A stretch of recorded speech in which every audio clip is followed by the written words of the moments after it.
What is going on, everybody? It is episode 684 of Pop Culture Crisis. My name's Brett, and I'm here once again with my co-host. Introduce yourself, please. Hello, Crisis Actors. It's Mary. We are back from the long weekend. I hope you enjoyed yours. I know I did. How about you, Brett? Oh, okay, so I don't cope well with time off work. I don't. You and time off work don't mesh. I don't do well with it. So here's the thing. Like Friday, I'm good. Like, you love it when you have like that extra day off and you're like, it's not even Friday. Technically, it's Thursday or it's Friday part one. Because then Thursday is just Friday part one? Yeah, no, well, in this case, it's like Friday isn't actually Friday. It's Friday part one because Friday doesn't technically start until Saturday because you're off on Monday, which would make Saturday Friday, right? Do you get what I'm saying? No. Okay. The point being that I love the first day off, but by the time we get around to like Sunday night, I'm like, I almost would rather just go back to work tomorrow.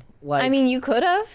You could have just showed up. I did come and do some stuff. I finished some stuff up, but you could have just gone and did the show without me. That would have been just don't acknowledge it. Just don't even acknowledge it. Act like I'm here. Actually, be like, oh, welcome to episode 6, and then go to you. What do you think about that, Mary? And there's just nobody in the chair. Yeah. Could have done that, but yeah, like I'm one of those people where I used to attribute it to like Catholic guilt.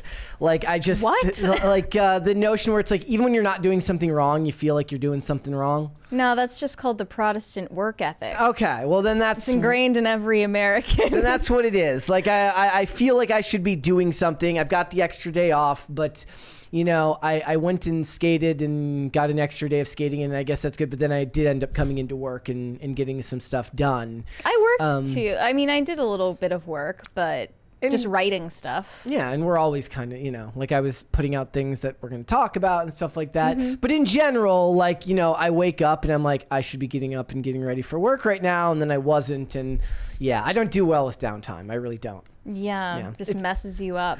Every time I've been home to visit family, the whole time I'm just like, I did take some time to go and see the new Reagan movie. Give everybody your 2-minute review.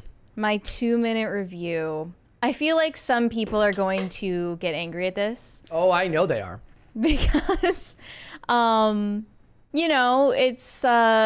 made in a flattering light toward Reagan. And I don't know anything about his presidency. I really don't. So I'm not even going to critique it from the perspective that it's not historically accurate in this regard or that. But mostly because it focuses on his marriage with Nancy just as much as it focuses on his presidency and the decisions he made. And I talked to someone, I won't say who, after watching this movie. Someone who shall remain nameless after watching this movie, who is very well read about the Reagans and their autobiographical information, both authorized and unauthorized. And I heard some things that were quite unsettling, which I'm not going to repeat because I don't know if any of it is verifiably true. But I could tell that this movie was a major puff piece for Reagan, and I don't know why now was the right time for that. But look. A lot of presidents, it did not portray him making a single mistake. Like, I mean, there was one moment in the movie where he did something wrong, but it was like negligence. It wasn't really his fault. Iran-Contra wasn't his fault. Right, exactly. It showed him basically not being at fault for it and apologizing anyway. And that was Surge. The only time. You should have gone to see it with Surge. He would have loved that. He would have had an aneurysm, I'm sure. But like that and like him and Nancy just being portrayed as living saints, it just... if you had a boomer heart, it would have swelled 5 times. It just doesn't work for me. And then there was this other part where he's like giving a monologue in the Oval Office to his team about how he promised the American people that he wouldn't raise their taxes. And He was like giving this whole emotional monologue with swelling music as he's talking about trickle-down economics, which I don't feel any type of way about. But I could just tell that all of the ancient people in the movie theater, and I swear, like most of them were AARP members, they just loved that, and they actually clapped, and it just made me roll my eyes into space. Like, I'm not the target demographic for this at all. Yeah. Just seemed hollow to me. And also, here's the most conspicuous part. Reagan had, I believe, 4 children. Mm-hmm. One of them, actually 5, if you count one of them that died at birth. But if you went into watching this movie with 0 autobiographical information about the Reagans and you walked out, you would have no idea that he ever had children. You would have no idea that he was a father because there was 0 reference to it. No scenes where they talked about their kids, interacted with their kids. They just weren't part of it. Yeah. There was no reference to it whatsoever. And I found that so conspicuous. And learning later on that he had strained relationships with all of them, it seems like they're just blatantly glossing over anything that could possibly make this guy look less than perfect. Yeah, well, they would have had to decide early on whether we're going to make a hard-hitting biopic that addresses both, like a movie that addresses both faults and successes.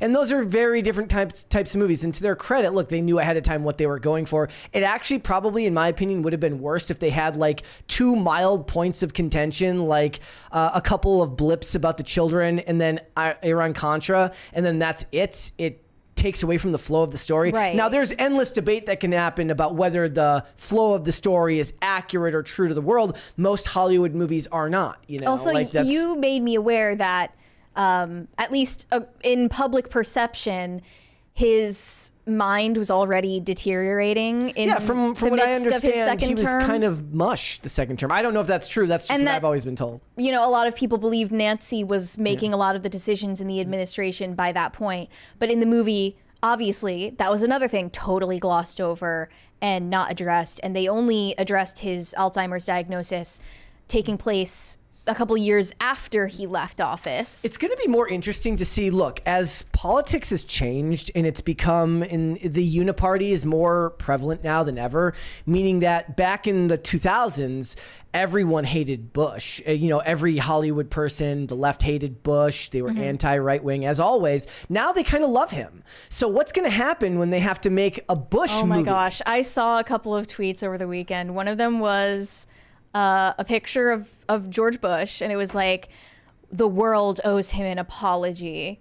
And then a similar post with a picture of Obama that I saw the Obama we one. all owe him an apology. Yeah. Like, no, if anything, you owe me an apology. Yeah. What is this? Thousands changing the narrative all of a sudden on us. You know why that is, right? Because it's the ultimate description of like leftist NIMBYism, meaning like normally it's like, I don't mind if there's crime, just not in my backyard, right? I don't care if you bomb children, just not in my backyard. Yeah. They don't care. Yeah. They don't care. All they care about is kind of America First derangement syndrome. And so what you're going to get is kind of, you know what they should do? I got a better idea. What they should do is they should make like a fake movie where they turn Bush and Clinton into cops and make a buddy cop comedy with Bush and Clinton. That's what they should do. It would bring everyone together. Bring everyone together, right? Around hating both of them. I don't even hate the idea of making a Reagan movie that's pro-America, even if there's some historical revisionism a little bit there. All movies about historical figures have such a thing. And in a time where Hollywood seems to really despise America and anything that's right wing, I kind of don't hate it. But I don't hate it either. Go in aware of where the liberties were taken. Yes, like I didn't hate the movie. I found it boring. Honestly, it was probably too long. They could have cut it down. There were parts. How long was it? I think it was over 2 hours, approaching 2.5 so hours. The joke that people always make with me is because I'm always like, it's 10 minutes too long. It was literally 10 minutes too long. It was lingering too much in certain parts. And I will say they got a really good resemblance going with Dennis Quaid playing Reagan. It was almost a little bit creepy because they were spanning multiple decades of him aging. Yeah. And so they did it all with makeup. And I assume so, yeah. And it was good. a little bit creepy at certain points. He looked a little bit waxy when they were getting rid of the Madame wrinkles. Tussauds. Yeah, it was a little bit weird at certain points, but the look-alike is definitely impressive. And if anything, that's reason enough to make the movies because you have Dennis Quaid to make it. But I'm gonna send my dad a message that he should go see it and see what he says about it. David Henry from Wizards of Waverly Place played the young Reagan, one of the young Reagans in the movie as well, which I thought was funny. Yeah.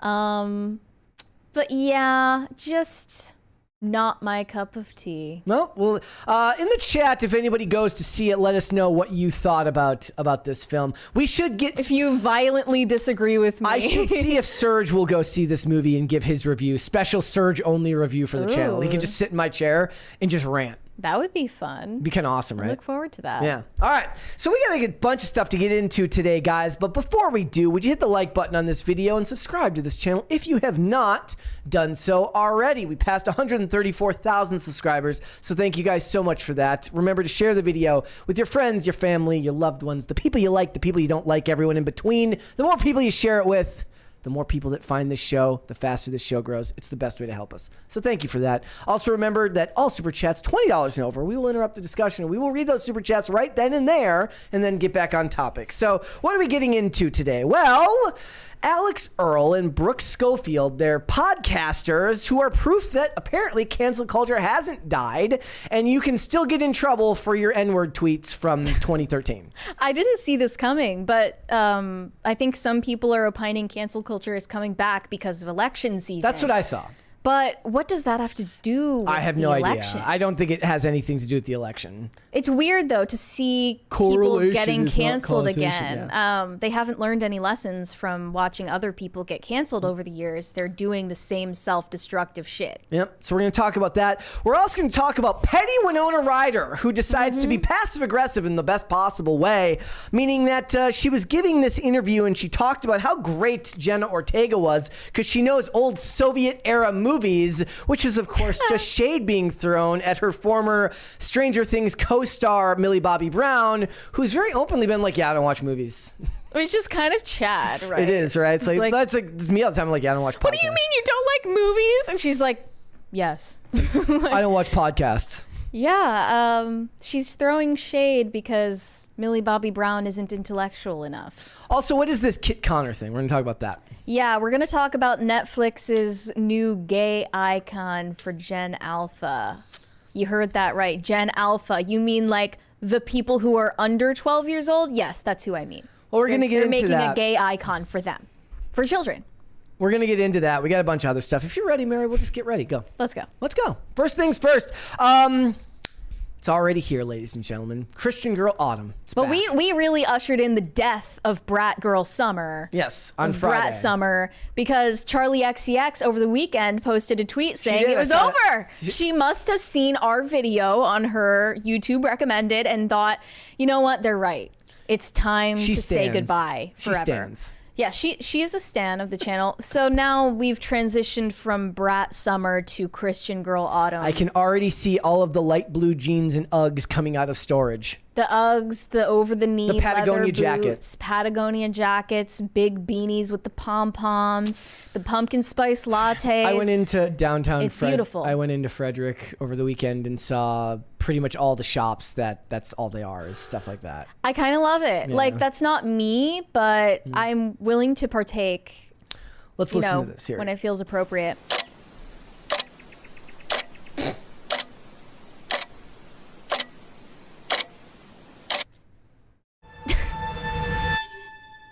She's holding a pumpkin. There is some great missed opportunities here for cuts on the beat. Yeah. Should have been a cut right there. Film school is coming out. Should have been a cut right there. What the hell are they doing here? They put time into it. There's a crescendo sound effect. So who is that? Yeah. Is that the official progenitor of Christian Girl Autumn? Yeah, actually, her name is Caitlin Covington, if I recall. Oh, yes, we talked about her. Yeah, we talked about her last year because she was getting a lot of hate for being Republican-looking, I guess. And here's the original. Then she had to uncancel herself. I do remember this one. Remember, this is if all spellings of Ashley were a photo. I love it. Yes. These women are happy. I'm sorry to break it to anyone who has never been in a photo like this. That includes me. These women are happy. There is a 20 there from That Stanza-tastic. Let me see. he said, was suggested the "That Is So Brat" clip over the weekend. Genuinely infuriating to listen to. Brett, I felt your pain. They already made a Bush thing. It was called That's My Bush. Friday's show was bussin', by the way. Yeah, people on Friday were mad that there were no timestamps. Guys, where the hell were they going to go? Come on now. Where the hell were they going to go? I would have tried, but it's She's like, where the hell are we going to put him? That show was ungovernable. We're not going to try. Wait, we knew how it was going to go. What did you just say before that? Before we address this, you said these women are happy. Yeah. It made me think of your tweet on Friday or over the weekend where you were talking about the jock and the cheerleader. There's this like famous photo that's made its rounds on 4chan where it's this cheerleader and her football player boyfriend, and it's probably a photo taken by one of their moms. Very likely true. And there was a new version of it going around. Both, very cute, very heartwarming photos. It's just deeply Americana. Yeah. And every time that you see something like that, people have to get their panties in a bunch. What were they upset? I mean, there's nothing to be upset over except that you weren't that person in the photo. And I will never understand that. I did see people saying like this is probably an abusive relationship, which is the most projection-laden comment I've ever seen. You're the person who's mad. It's like 20 years of Hollywood movies denigrating this type of relationship as bad. What movie? I mean, what movies were there saying that football players in high school abuse their cheerleader girlfriends? Is that a thing? In general, jocks being portrayed as somebody who peaks in high school and ends up being a bad person down the line. I mean, I know a lot of guys in the NFL have gotten in domestic violence scenarios. That is true. So different topic entirely. That's a different group of people. But yeah, these women are happy. They're moisturized, unbothered, in their lane, etc. And every year people come after this woman for looking too normal and looking like she would vote Republican. And she has to remind everyone that she donated money to the transgender content creator that made her into a viral meme because you needed to like pay reparations to gay Twitter in order to get success off of your presence online. Somebody needs to make like a Nick Fury, I'm assembling a team. Like, it's like... there was an idea, and it's her, Harrison Butker, Nara, Hannah Barrett. Yeah, that's what they should do. Nara Smith would be in it. She's too bougie, though. Yeah. I think Ballerina Farm would join the team. Yeah. Yeah. They could do that. All of these women. All right. Well, there you go, guys. First things first. If you're in a relationship, it's Christian Girl Autumn. Plan accordingly. Yes. Yeah. All right, here we go. Let's move on then, shall we? All right, so I saw this over the weekend, and I pulled up my tweet about it because I want to ask the chat, because I asked people on Twitter what they thought of this. So Rian Johnson's Knives Out trilogy, well, it's going to be a trilogy now, has just gotten the title announced. I'm sorry, not the title. They got the announcement for the third film out. I can't speak today. I apologize. Let's walk that back. We forgive you. Let's walk it back. We forgive you. Rian Johnson's Knives Out film has its third movie announced. Yes. And they have announced the budget for this film, $210 million to make a murder mystery movie. What did Glass Onion cost? I know the first one cost $40 million. Let me look up what the second one cost. And I asked Twitter, I said, what the hell would make a murder mystery cost this much? And, the comments that you see a lot are money laundering, bloated actors. And that's where I imagine a lot of it is going for, is bloated paychecks for actors, because they get big name actors for these now. Certainly Daniel Craig does not come cheap. Some other people point out inflation. And I said, look, they made, what is the movie with Justin Baldoni? It Ends With Us. That was made for $25 million. Okay. It's gonna cost more than that, given the fact that it's gonna be an ensemble cast. They're gonna get big name actors, as they've done for the last one. They've had big name actors in it. Chris Evans was in it. Batista was in it. All sorts of actors you've heard of.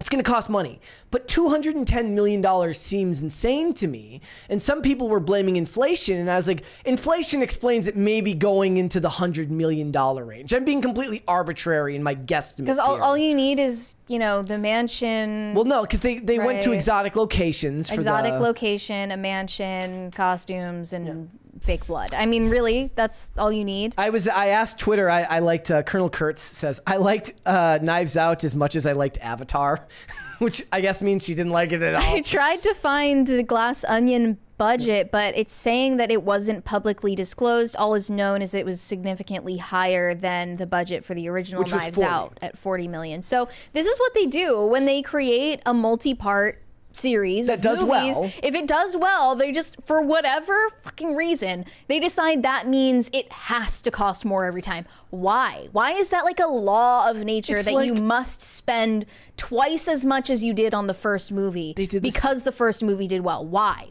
They did the same with Joker. 200. It's diminishing returns from the box office for a sequel most of the time anyway. Can you look up? I believe the budget for Folie à Deux is $200 million. Can you double check that for me? Like Let me see. the budget for Joker 2. Joker 2 budget. I believe it was 200.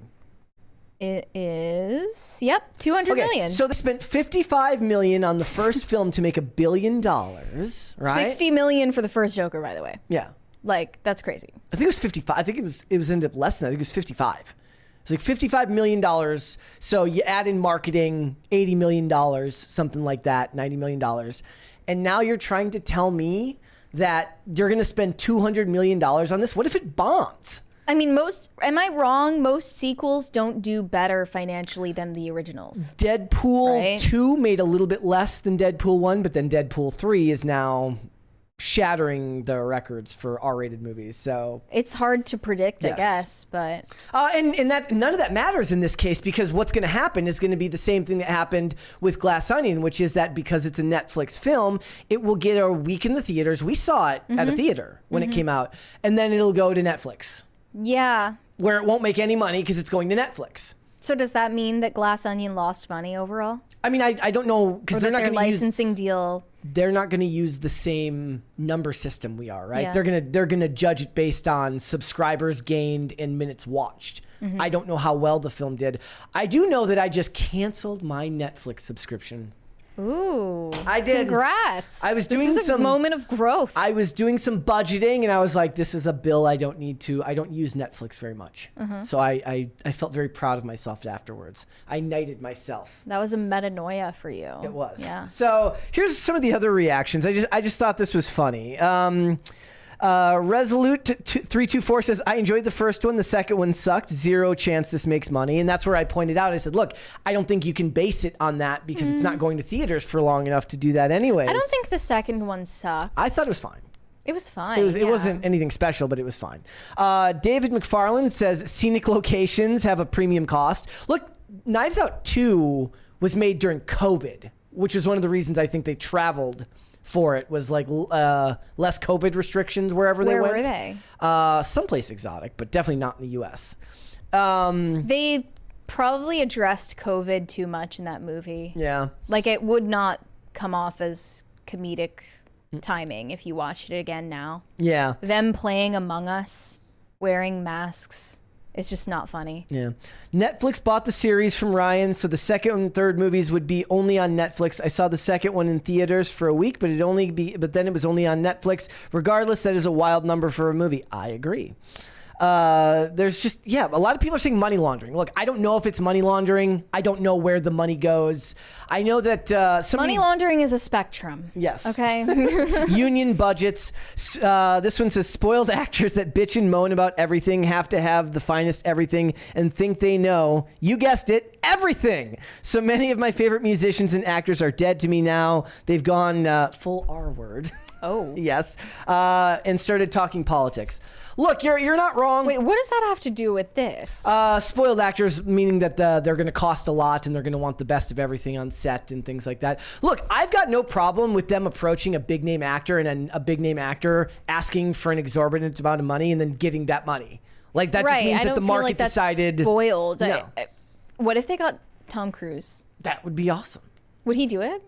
I don't know. He would be against the Netflix model. Yeah, and I don't know if he's an ensemble cast kind of guy in that same respect. Like Glen he's kind Powell? of like Glen Powell again. Like I feel like Glen Powell is proving himself. He's to also be, against the streaming model. That is so. Actually, speaking of Glen Powell, that's funny that you go ahead and bring that up. There was a tweet that was going around from Discussing Film over the weekend that talked about another Glen Powell quote, and what I said was, this dude, as far as saying the right thing goes, Glen Powell is batting 1,000 and picking the projects to match. He says, do you want to read this here? It's really good. Yeah, it's almost sociopathic how well Glen Powell can like read the desires of the audience. But here he says he wants to build trust with the audience, that I'm going to work my butt off to make sure they're entertained. When they show up and pay their $15 for a ticket, they'll at least be able to say, I know that this dude is going to try to deliver quality. He's going to summon every bit of himself to try to deliver quality. Look, it's sad. And they're all saying, this is Tom Cruise's successor, like reincarnated Tom Cruise before Tom Cruise is dead. The people who are trying to hate on this were saying that he's wrong because movies don't cost $15 anymore. They're like, oh, you think it costs $15? That's cute. And it's like, no, I bought a movie ticket the other day and it was, okay, maybe not 15, it was 16. Was it 16? $16, okay? So he knows it's not like Jeff Bezos guessing the price of Cheerios. It's not the same thing. And regardless of whether he was right on the numbers, his sentiment is in the right place. He really does seem to have either a fantastic publicist who's picking all of the right interviews for him to do, and he's extremely well media trained in a way that doesn't give off pompous actor vibes. Yeah, he also, I think in the same interview, talked about how Denzel Washington was a huge part of his move to LA initially, and he left somewhat recently for Texas because he has more leverage to just travel to work instead of living there. It's funny because if I remember correctly, and we talked about it on Friday, Denzel Washington was instrumental in Chadwick Boseman's career as well. Like he paid for him to go to Europe to study acting. Really? Yeah. I think that came up on the show on Friday. Yeah. I can't say enough about this guy. Like I make the joke every time something about Glen Powell comes up that I'm about to start my Glen Powell Stan account. But no, you already have a Glen Powell Stan account. You're just not telling anyone. But the point is that don't treat actors as if they're people that you know, where you care about their opinions personally, but support the ideas that you agree with and push back on the ideas that you don't. And when it comes to Glen Powell, he consistently gives interviews that prove that he understands that for him to do his job well, to make sure that there's gains for everyone involved, he needs to pick the right projects. He needs to focus on entertainment rather than messaging. And he understands that audiences don't want to be preached to. And it sounds like that as a concept should be fairly straightforward and common sense. But we learn every day that that is not the way that most actors see things. And at the very least, what you can use it as a gauge for is that, look, not everybody is terminally online. Not everybody is sitting here reading what every actor says. Obviously, that makes sense. But sentiment spreads wide pretty quickly. So if he says something that resonates with an audience and people like us go and then elevate that message by saying, hey, this is good, it finds its way back to the general public who is already more enamored with somebody who's picking projects that consistently seem like they have a good return on investment. Meaning that he made a crappy rom-com that still made a bunch of money and people found endearing despite the fact that Sydney Sweeney doesn't know how to act. Right. Okay. Twisters was a film that, despite the fact that it was playing off of a franchise, or not a franchise, an IP that was pretty, cult classic and beloved, still did well with audiences. And it changed the initial premise. And then he was part of, obviously, Top Gun Maverick, which was an extremely successful continuation. We got a 20 from Pop Culture Junkie. The Hollywood sequel budget bloat has to do with another issue you both have discussed, being risk averse to make new films from scripts not based on existing IP. Yeah, they don't want to do that. They do not want to risk the money on things that don't have some type of established property with it. It's stupid, but that's the way it is. I cannot say enough about it. And I do think that in a lot of ways, if you guys saw this clip, there was this clip that went viral when they were at the Twisters premiere, where everyone's posing for a photo with their Twisters popcorn buckets. Oh, yeah. And Glen was holding it down, and Tom's like, pick it up, put it in the shot. Yeah. Tom Cruise, say what you want about Scientology. Tom Cruise is exactly the type of person you want to take advice from when it comes to making movies that are entertaining for audiences.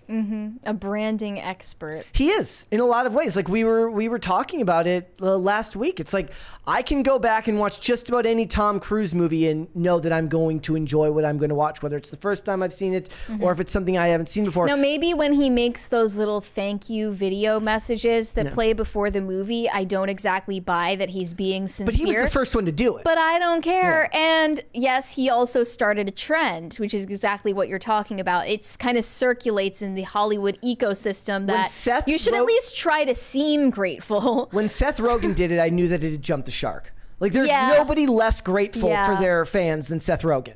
Okay. Yeah, or just less capable of seeming authentic. Period. But the point is that Glen seems to have found a way to master that seeming feel of authenticity, whether it's the move back to Texas. He's like, hey, look, I don't like these California people either. I'm like, an Austin cowboy. Yeah, right? So, and look, it's paying off for him in the long run, because look at this. This was going around this weekend. Twister's box office sees shocking domestic rebound 6 weeks after its release. Also fair to point out, it is now also available for pay VOD.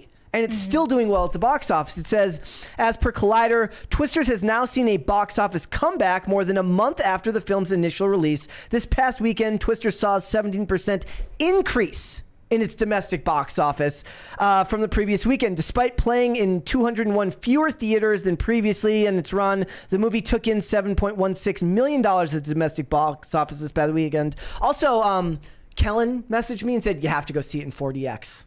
He did? He said he saw it in 4DX. No, he's lying. He said it's crazy. He did that? He said there's no other way you have to see it. Did they do rainfall in the theater? It's just like shaking around and stuff like that. Well, especially because some of the scenes were in movie theaters. Here's the thing. Yeah. We got a 20 real quick from Redeem the Nation.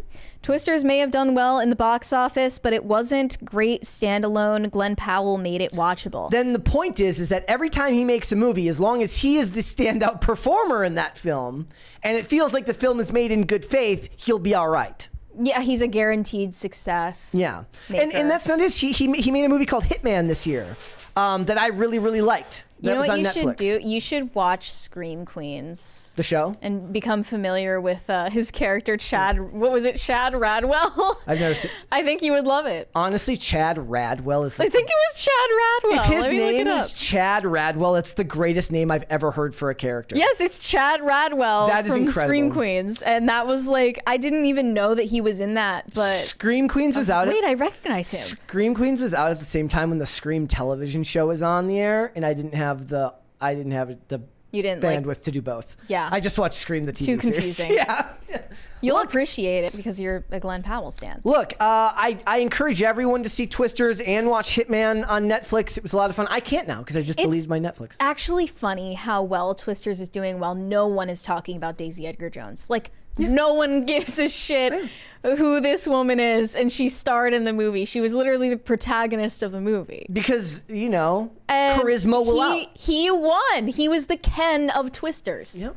Like, he's just Glen. He's just Glen. Even that. He just did that the other day. Okay, so here's another one, guys. So just the other day, we talked about it on Friday, where they were comparing him to Ryan Gosling. And he sidestepped that controversy He's like, Gosling is a legend. Yeah. I'm just Glen. It's like, who's writing this guy's press releases? They deserve a 10% raise at least. He's a genius. He's a genius. So again, don't look at actors as people. Look at them as purveyors of messages that you want to either see or not see. And if somebody is portraying a message or running their career in a way that you think is positive for the industry, then that is what you should encourage. And I think that's exactly what he's doing right now. I'm glad you just said that because Justin Baldoni is doing the exact opposite of that in his promotion of It Ends With Us. Yeah.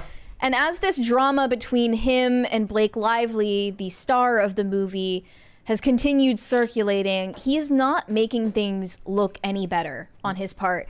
He just posted an open letter to domestic violence survivors after the release of It Ends With Us, which is, I think, leaving theaters by the end of this week. Okay. So here Really? was his... It's doing so well, though. I can't believe it is doing well. Why the hell would they take it out? He said, "Dear survivor, you embody resilience and courage, qualities that shine bright even on the darkest days." We're totally gonna get a crisis party while you're reading this. We have tonal issues. That's guys. great. Continue. In the tapestry of your life, each thread tells a story of endurance, strength, and hope. Every step forward you take, no matter how small, is a declaration of your unyielding spirit and an inspiration to others. You may not always see the impact you have, but your journey encourages and motivates, lighting the path for those of us still searching for the light. This could be written by ChatGPT, I swear. Well, like, none of this means anything. While I can never fully understand your pain and all you've endured. It's a bunch of like infographic feminist quotes that have all been like it's all just spliced together. Like, yeah. This is why he seems so inauthentic and weird to me. Yep. I want you to know that you are never alone in this fight. We are here with you. You are not just surviving, you are thriving. And in your thriving, you inspire us all. May your journey forward be filled with moments of profound peace. And may you remember that as you fight for joy, ... you are liberating us all. Sending you gratitude, strength, and love. Justin Baldoni. This guy is the most phony male feminist weirdo I have ever seen. And the fact that women are actually falling for it shocks me. I'm not saying Blake Lively is, a picnic to work with, but he is clearly not the good guy male feminist that he is portraying himself to be. This is the most disingenuous bullshit I've ever read. Fight for Joy TM Kamala Harris 2024. This is just a home goods wall decoration. Like, this is nothing. This is an Instagram infographic. This means nothing. It signifies nothing. And I haven't even seen the movie, although I did consider it. But it makes sense that he was cast as the, villain in the movie, her love interest, because he looks untrustworthy. He looks suspicious. I don't like him. Something about him is just off. My intuition is telling me this guy is not trustworthy. I couldn't stand him or the other male stars in the show he was in that Olivia made me watch. Was it Jane the Virgin? Jane the Virgin. Yeah. They're all just doormats who just did, like, they push back mildly against anything a woman says and then eventually say, okay, I was wrong. I was gaslighting you. I'm wrong. I'm a bad person. I don't like this. So he says he looks gay. He's not gay. He's married to an actress named Emily Foxler. I never heard of her. She's Emily Baldoni now, but okay. In her early days, it was Emily Foxler. Yeah, played a lot of Ukrainians back in the day. He's not gay. Most male feminists are actually straight, believe it or not, because they're using it as a veneer to get women to have sex with them, as we all know. I mean, my guess is that maybe his is a little bit different. Like, he was an actor, a successful one at that. Like, he didn't need to use that ruse. To be fair, in order to make a movie like this, I mean that. But I'm saying, he didn't need to do that to get women. He was a successful actor. Sure, like, he adopted it in film school. It never really shook off. It just stayed with him. Fair enough. Yeah, like he a venereal disease. He eventually bought into it. Yeah. Okay. All right. That's one interpretation. I just hate everything about this. Yeah. And it feels like very pandery. It feels very fake and phony and just performative. Yeah. That's what it is. No, it does. It's like, I'm just good guy Justin. Blake Lively is so evil because she's trying to sell you her hair product line, but I'm a good guy who actually cares about the issues. I'll tell you why. One, it's the @ symbol in the Justin, and he probably did like a committee search on what color heart to use here. Who is his graphic designer? Yeah. Like, who chose the font? Yeah. Who chose the pressed flower in the corner? What's this? Like, whose idea was this? It wasn't his idea. I mean, it was probably the PR firm that he hired. Who's doing like damage control right now for him? Yeah, that would be my guess. I don't know. They both seem very self-absorbed. All right. To me. All right, let's move on then, shall we? We got more to get into today. So apparently, Anya Taylor-Joy shares that her dream role would be to play Elsa from Frozen. And of course, they paired this headline with a picture of her where she looks Hold, please. extremely Elsa. Oh, the best song ever. I love this. Thank you, guys.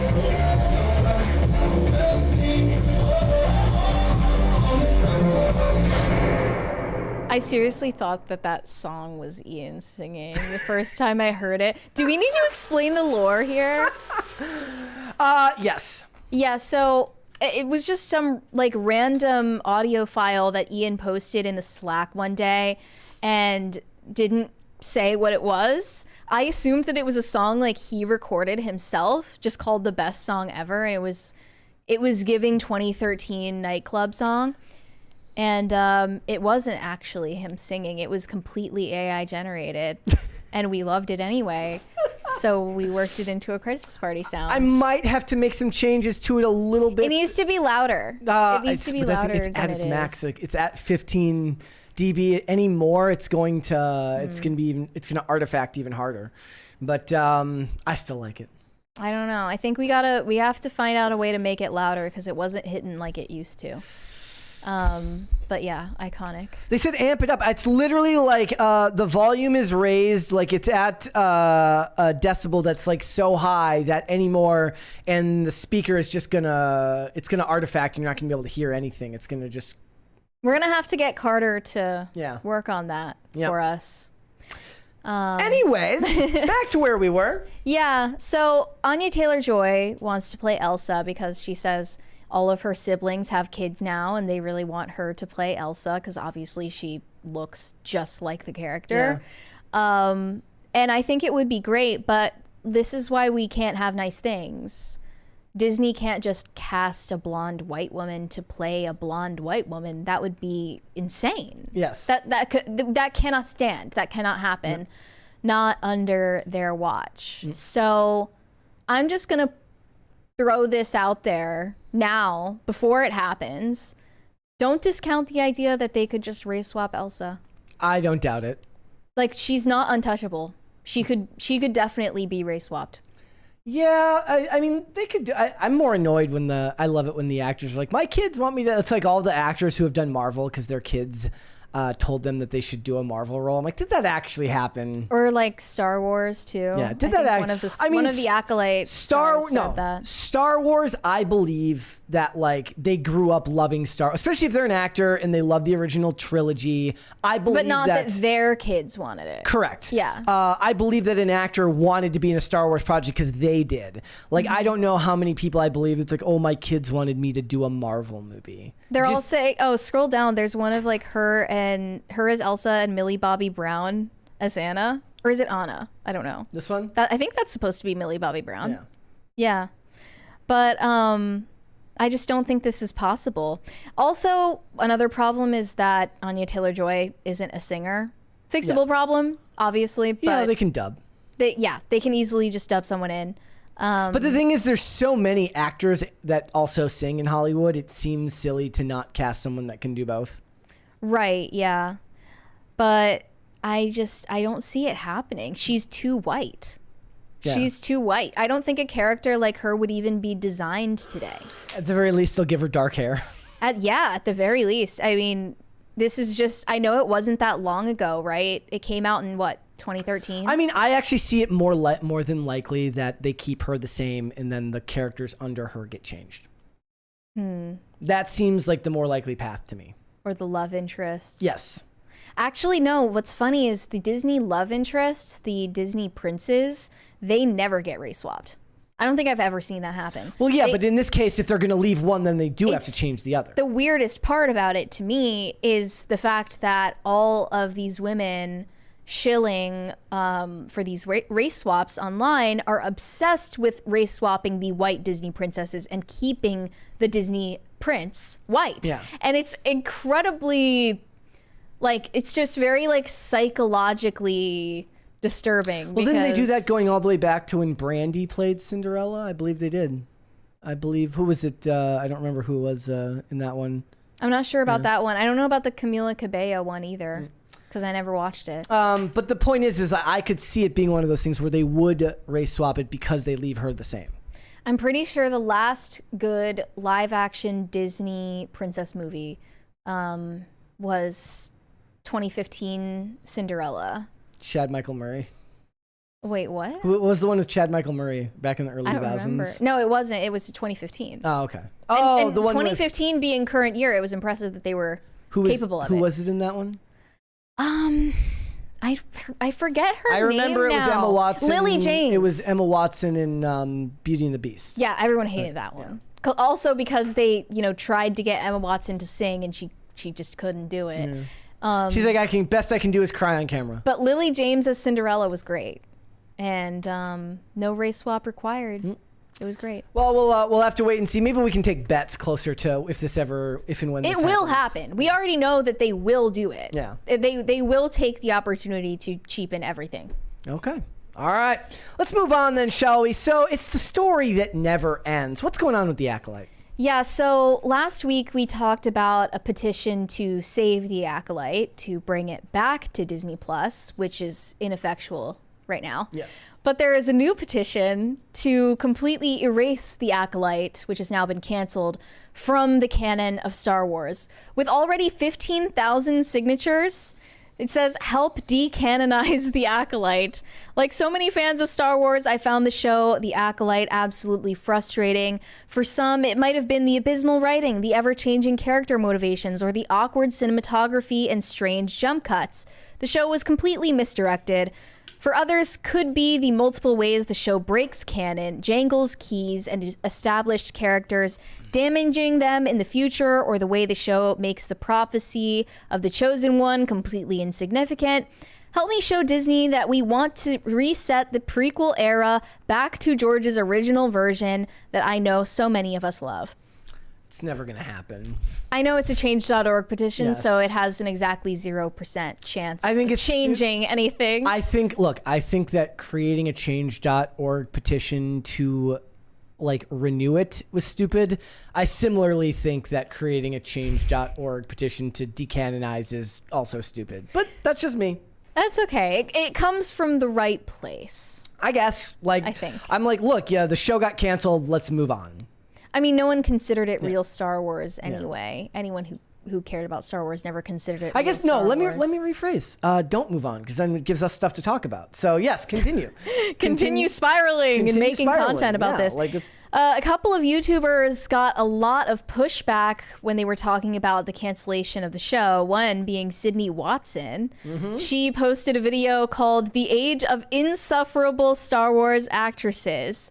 And one person quote tweeted this saying, "These right-wing grifters don't even know shit about Star Wars and do all this for views. Just a pick-me loser bitch who wants to feed her incel followers." She also gets called a feminist. Sydney Watson. Yeah, she can't win, really. She's somewhere in the middle and she pisses off everybody.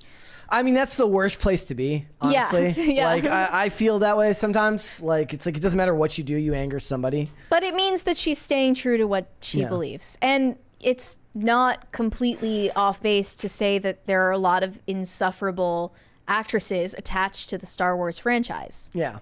It's like you could say the same thing about anything Disney related. I do wonder how different it even would have been back in the day.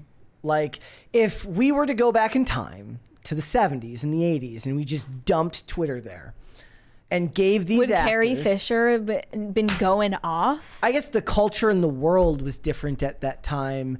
If we were to dump it in the 80s or the 70s and the culture in Hollywood was different, meaning that image was still important and mystique was still important. That was something we talked about on Friday, right? Mm-hmm. There's no mystique around actors anymore. There's no sense of awe or aura around them.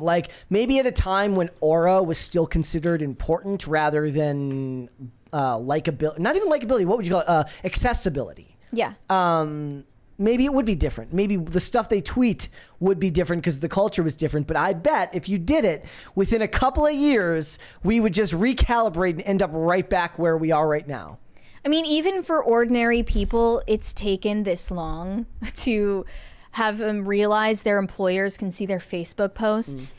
And celebrities are catching up to that new reality just as slowly as the rest of us. I don't think they care because first of all, they don't see you or I as their bosses because technically we're not. The studio pays them and they get paid for these TV shows that they do 8 episodes for. And by the time it's done, they've gotten their paycheck. There's no incentive. So they feel they owe you nothing. Exactly. They owe you no explanation. This was going but you on, owe them an apology. This was going on a couple of years ago in comics where like people would go to comic pros and be like, why are you demonizing fans and being weird? And they're like, we don't work for them. Like our boss is the publisher, and like we don't sell we don't sell to fans. We sell to shops who sell to fans, as if that somehow makes it better.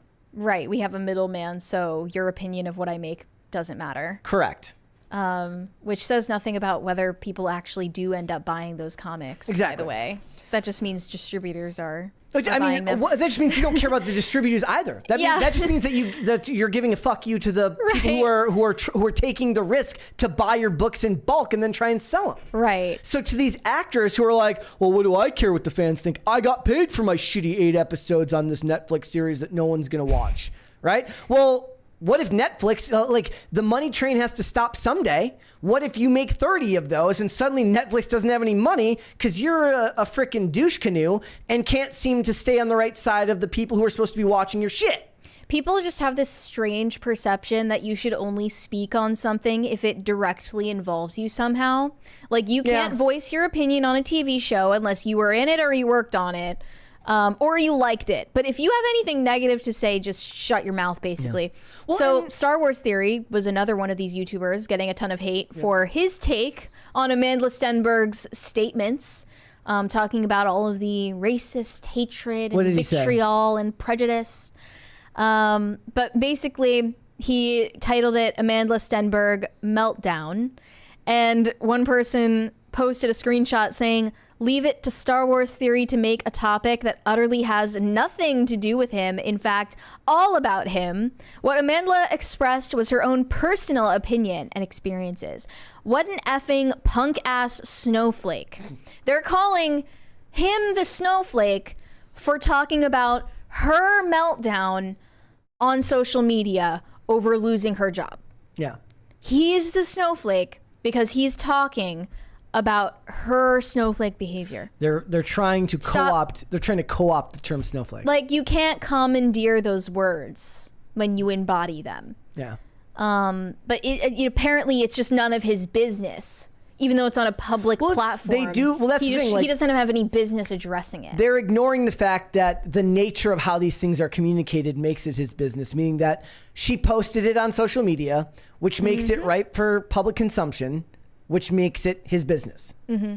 Now, Manny Jacinto seems to be handling the news of the cancellation a little bit more constructively. Yes, it does. He says that now it's his main life goal to bring about a second season of The Acolyte. Good luck with that, man. Really. Look at this clip. This is awful. A goal of mine to achieve? Yeah. Something else that you want to make sure you do before you leave this mortal coil? Straight to jail for saying... Whoever said that. Whoever said mortal coil, straight to fucking jail. Let's go back. Sorry. Something else that you want to make sure you do before you leave this mortal Headphone coil? check. Season 2 of The Acolyte?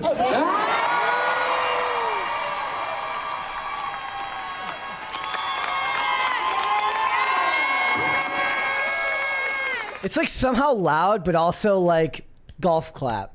The fact that they like turned the camera around on all of the cringe people in the audience. Look, that was friendly fire right there. Look, he seems to be handling it at least a little bit more constructively. Like you said, he's focusing on what he wants to accomplish, not how it's everybody else's fault. He's just, forging his path as the next Hollywood sex symbol. Yeah. That's what he is. Look, I made a half joke earlier. I said I wouldn't be surprised if they brought it back out of spite for a second season.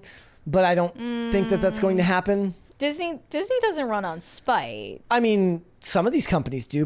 This is a discussion that we have all the time, where we talk about like I was like, how do these things get made if they don't make any money? And people say they don't care about money anymore. All they care about is the message. Well, if that was true, then they would have just done this forever. It was more about public perception, right? Think about this scenario. What if The Acolyte came out, it got just as poor viewership as it did this time around, but there wasn't a bunch of social media backlash against it. So it wasn't in a negative conversation. There wasn't a negative light being cast on it. Would they have kept it going despite the fact that it was losing money? Would they have kept it going not at without that price, the negative public perception? Not at that price tag and not at that big of a drop off after the first 2 episodes. No? Not at the $180 million price tag. I mean, they canceled Willow. I don't think that the Willow TV show was getting a ton of hate. They canceled it because it didn't do well. And then got rid of it and then pulled it off Disney Plus. And it got way less backlash. It got some, and people did talk about it, but it didn't get the same level. It was not nearly as big of a deal. Yeah. Yeah. So they've done it before. Yep. It's difficult to tell, like, what is their MO? Then we almost talked about this last week, but they are hiring a DEI director, making 4 times the national average salary. Like, they're clearly not moving away from that. Yeah. Like, they're not moving away from DEI practices. I mean, I don't think here's the thing. There's just so much bureaucratic bloat. Corporation that size doesn't just turn the ship around. Yeah. It doesn't happen that way. It's the Suez Canal, basically. It's the Titanic heading for an iceberg, right? It can't just right itself instantly. It takes time. And I don't think that that's ever going to happen to a company as wide and as diversified as Disney is. Look, they don't even make their money from the movies. That shit's a write-off. They make their money from the parks. Yeah. Like, that's where their money comes from. So, I don't know. We will have to wait and see, but I don't think that The Acolyte is getting a second season. That's my personal opinion, though I wouldn't be surprised if I'm wrong. I apologize. For placing bets right now. All right, let's move on then. What would you like to see, cringe or cute of the day? You decide today. We'll do cringe first. Speaking of Disney, right? Yeah. Is this? This is some Disney cringe today. Okay, I'm glad that you haven't seen this yet. All right, here we go. You ever wanted to wear shorts or a skirt to Disney World, but you were afraid of your legs chafing? Hey everyone, we're plus-size park hoppers, and we range in sizes from 2X to 5X. Nothing puts a damper on your Disney vacation like having to walk around the park. Wait, why is bro low-key making fun of them then?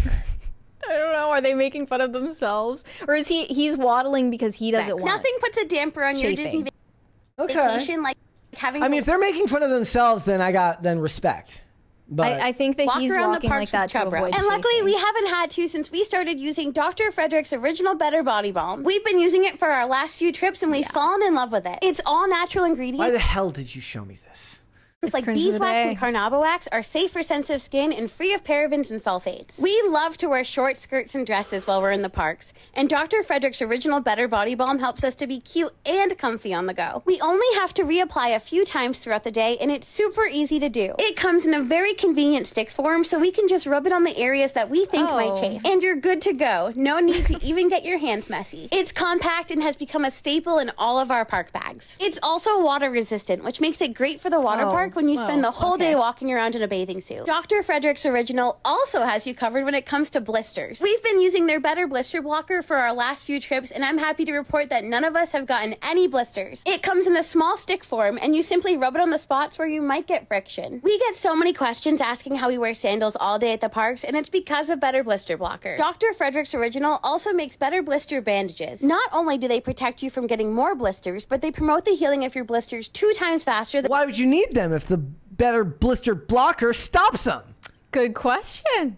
Traditional bandages. They last multiple days and are waterproof. You can find these products in the link in our bio. We hope that they help you as much as they've helped us. Not the skipping at the end towards the camera. Look, I think this means I should just gain 300 pounds and be able to go to the Disney parks 100 days out of the year making money off brand deals. Does it sound like a plan? Literally, my comment was going to be like, make your money. Go off, get your bag, queen. Get your bag, whatever. I saw parts of her body that I never wanted to see. I really did not. So now you have that. to. Thanks, I appreciate that. Thanks, I hate it. You're like, why would you show me this? I'm like, It's cringe of the day. Yeah. Like that's okay. Time to timeline cleanse, ladies and gentlemen. Let's do some cute of the day. This is from Jeremy. He says, here's a pic of a baby barred owl we rescued from the fell out of a tree. I feel like we've seen this one. Did we see this one? Am I wrong? I don't know if we not, saw this one. It's a cute bird. Okay. Well, very good. Let's do a couple more then. Josh says, I want to shout out Precious, who passed on the 24th at 15 years old. She will be missed greatly. R.I.P. Precious. Precious was very cute. Precious was precious, but kind of sad now. Very cute. Sorry for your loss. Rest in peace. I'm doing one more. I'm not ending it on a sad note. Yeah, we don't want to end it on a dark note. Yeah. All right. So what if like the next 15 posts were just dead animals? Is it Ruko will be 15 soon? Okay. Aww. That's good. Staying strong. Cute. All right. All right, you broke me with the cringe of the day, Mary. Let's get started. Yeah, in a strange twist of events, it looks like cancel culture is making an ugly comeback. And unfortunately, influencers have learned nothing about how to respond to being canceled, how to not bend the knee to the cancel mob. And in the latest example, it's Brooke Schofield. She is a co-host on the Canceled podcast. If anything should inoculate you, it should be that. How ironic. She hosts a podcast literally titled Canceled, and she got canceled. She was on that show with Tana Mojo up until a recent hiatus. And that was because a bunch of idiots on Twitter magically resurfaced old things that she tweeted when she was a teenager, one of which was in support of George Zimmerman. Barely a teenager, right? You said she was like 13? In this example, Brooke Schofield was 16. Okay. But as we'll talk about later, one of these influencers was only 13 at the time of her problematic comments. So here were some of Brooke Schofield's posts. One is from 2013. Guarantee if George Zimmerman shot a white guy, this wouldn't even be a story. Newsflash, this wasn't a crime of racism. It was self-defense. Another one of her tweets from 2012. What do you call a Mexican baptism? Bean dip. I'm sorry. Sure, it's edgy, whatever, it's controversial, but this is what we're trying to destroy someone's life over. Yep. What do you call a Mexican baptism? Bean dip. When she was 16 years old. Actually, in that one, she might have been 15 tweeting that. Yes, seriously. 2012. She said the F slur for gay people in one of these. Again, early 2010s, people just said these words. It wasn't like a thing. I don't know if anyone remembers otherwise, but like that, nobody was offended by that. It wasn't an adversarial tone. And even if times have changed and the culture has shifted and people have evolved and grown from that time period, that doesn't mean that you need to apologize for every little offensive thing that you ever said as a child. It should go without saying that anything anyone said at the age of 13 or 15 or whatever, 16, is not something that they necessarily endorse today. Mm-hmm. That's literally what growing up is. Their frontal lobes were the size of raisins. And not like I even read any of these and was like shocked and offended, like, oh, how dare she say that? It literally doesn't matter. Yeah. I'm actually gonna do the meme. Why do you care about Brooke Schofield's George Zimmerman tweets from 2013 when there's a genocide going on in Gaza, or insert whatever global tragedy you want? This is a first world problem. It's the definition of a first world problem. Jamie posted a published article on EV saying Brooke Schofield's canceling teaches us to never bend the knee to the digital Taliban. There is no amount of virtue signaling, apologies, explanations, or repentance enough for the digital Taliban. They shift the Overton window, find new things to be outraged about, all from the past. They invoke white woman crocodile tears so you can never be redeemed. It's not just about your apology. It's that whatever you then use as your apology, they will criticize the apology itself. Right, and say either it wasn't said in the right tone, you didn't do it quick enough, you didn't wait long enough, like literally anything. And Mary was watching this video of this woman dissecting it, and I was just filled with an uncompromising rage. Because she didn't take accountability the right way. She didn't take accountability fast enough. She didn't do it fast enough. She didn't do it in the right way. She didn't apologize to the right group of people. She didn't say the right words. Not to mention when they're talking about this. She didn't donate reparations. They're calling the comments. These weren't the racist ones. The Alex Earl ones were the racist ones. Yeah, we'll get to that. We'll get there. In these circles, rehabilitation is a privilege reserved for murderers, gang members, and drug kingpins, not 15-year-old girls with questionable tweets. Whatever you do, never bend the knee. That is so true. Yeah. Like, we're all about restorative justice and rehabilitation when it comes to someone who literally murdered people. But if you tweeted something offensive about gay people in 2011... Yep. You should just be ruined for the rest of your life. Like, you should live in a box. Well, it probably has to do with her upbringing. How was she raised? Was she upper middle class? Was she middle class? That was the terrible thing about Brooke Schofield's response to this, and why I don't feel bad for these women is because she came out and made a video crying to everyone saying, like, I was raised in a conservative household. Like, I didn't know better. Da da da da da. I've learned since then. I've grown and I've evolved and I've become a perfect little liberal. And that is so far from the proper, correct response to being canceled. It's not even funny. Ever notice how it was like just groveling? Depending on the crime, they'll give you the benefit of the doubt. They're like, well, he killed someone in a gas station robbery. Well, he was raised in a low income household. He didn't have a choice, right? Mm-hmm. They did this, they did that, and they'll make excuses till the end of time. It doesn't translate. No, it doesn't. It comes to it never translates. White women's racist tweets, right? It doesn't work the same way. Here's the thing. It shouldn't need to go to that anyways. She was a child. What you should say is, she was a kid. That was stupid to say, and then move on. Yeah. Or laugh. Here's my favorite phrase right now. My favorite mantra right now is, I found it funny, you found it racist, and that's why I'm happier than you. Yeah. Yep. I love that quote. Words to live by, okay? Especially in a moment like this. Apologizing is never the smart play. It will never be enough. And I asked Mary, like, it was not supposed to be like a rhetorical question. I said, can you think of a single example where somebody asked for forgiveness and was legitimately given grace and forgiveness and just went on about their life? I can't think of any. The one person I thought of was PewDiePie, but when I thought about it a little harder, his audience wouldn't have really demanded an apology from him in the first place for saying the N-word. In, what was that, 2017? I wanted to they never really cared in the first place. So I wanted to make I was going to tweet this weekend, is like, all of the hate for Indians that's going around on Twitter. I said, you know who's alt accounting these, right? And it was going to be PewDiePie with the congratulations cake. Yep. Iconic. He was so before his time.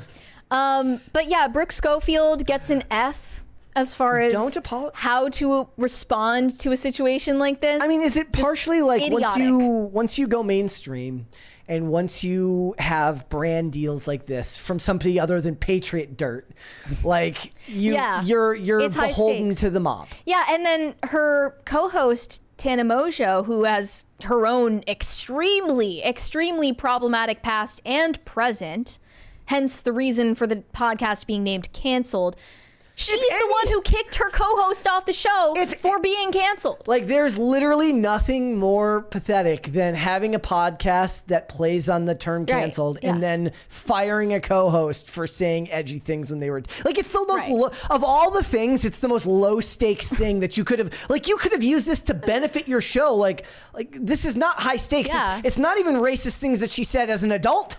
It's racist things she said as a kid. This is the perfect storm of press for you to be like, oh, well, I'm not going to back down. Like, look at the name of my podcast. Right. Are you kidding me? Instead, she took it as an opportunity to throw her co-host under the bus. Pathetic. Which is absolutely pathetic. And it's just very hypocritical because Tana herself is literally on video, also as a child, mind you, saying the hard R N-word in an insulting, derogatory way to a black person. So she just has no room to talk about that type of thing. But aside from any of that. So what is it? So she had a bunch of messages that came out from, what was it? So the other influencer involved in this pattern here is a TikToker named Alex Earl. It's spelled ALIX. That alone made me want to vomit. Yeah, you already know what to think of this person. But Alex Earl hosts the Hot Mess podcast. She's so messy. She's so crazy. I do my podcast in pajamas. She's Aren't so I unpredictable. I am just so different. I'm not like most girls. I'm ethically irreproachable, but I run a podcast called Hot Mess. So I'm messy. I'm real. No, I don't buy it for a second. This one, Alex Earl apologizes for resurfaced Ask FM posts using racial slurs. When she was 13. 13 years old. So the first example was Brooke Schofield at 16. Yeah. Still a child. Give them grace. They were a teenager. Teenagers go through edgy phases. Right. Okay. Exactly. 13. They're barely out. You're barely even sentient. You're just not even. You're a glob of Right. of You're skin a clump at of that cells, point. You're a clump of cells, basically. Like you were a second away from a coat hanger ending. At I mean, that point. seriously, yeah. So if any of you were unaware, Ask FM was this app that you use to have people anonymously send you messages or questions, sort of like Curious Cat. I had no idea about this. Yeah, so I am smart. I'm a smart cookie because I had an Ask FM account and I deleted it. I deleted it 2 years ago because I remembered I had an account on there. That wasn't a good look. Let me delete that. That doesn't really reflect anything I think now. So she did not learn the same lesson about, optics, digital optics, and people found these screenshots, spread them around Reddit, and it really doesn't amount to anything malicious or derogatory with her. She's just casually typing out the soft R N word in some of these answers. There are 4 screenshots and none of them are anything insulting or using them against groups of people. Even if they were, I wouldn't care because this is a literal 13-year-old girl. Yes. So why would I assume she stands by anything she said at the age of what, like 25 now? Why would I assume that? That's insane. So she has tried to dodge it for a while. In fact, her first strategy with this was to trademark the screenshots so that people couldn't post them. This is so low IQ. This is so low IQ. The proper response to being canceled is ignoring it or laughing at it. You can't go with anything else because you're just going to get torn to shreds.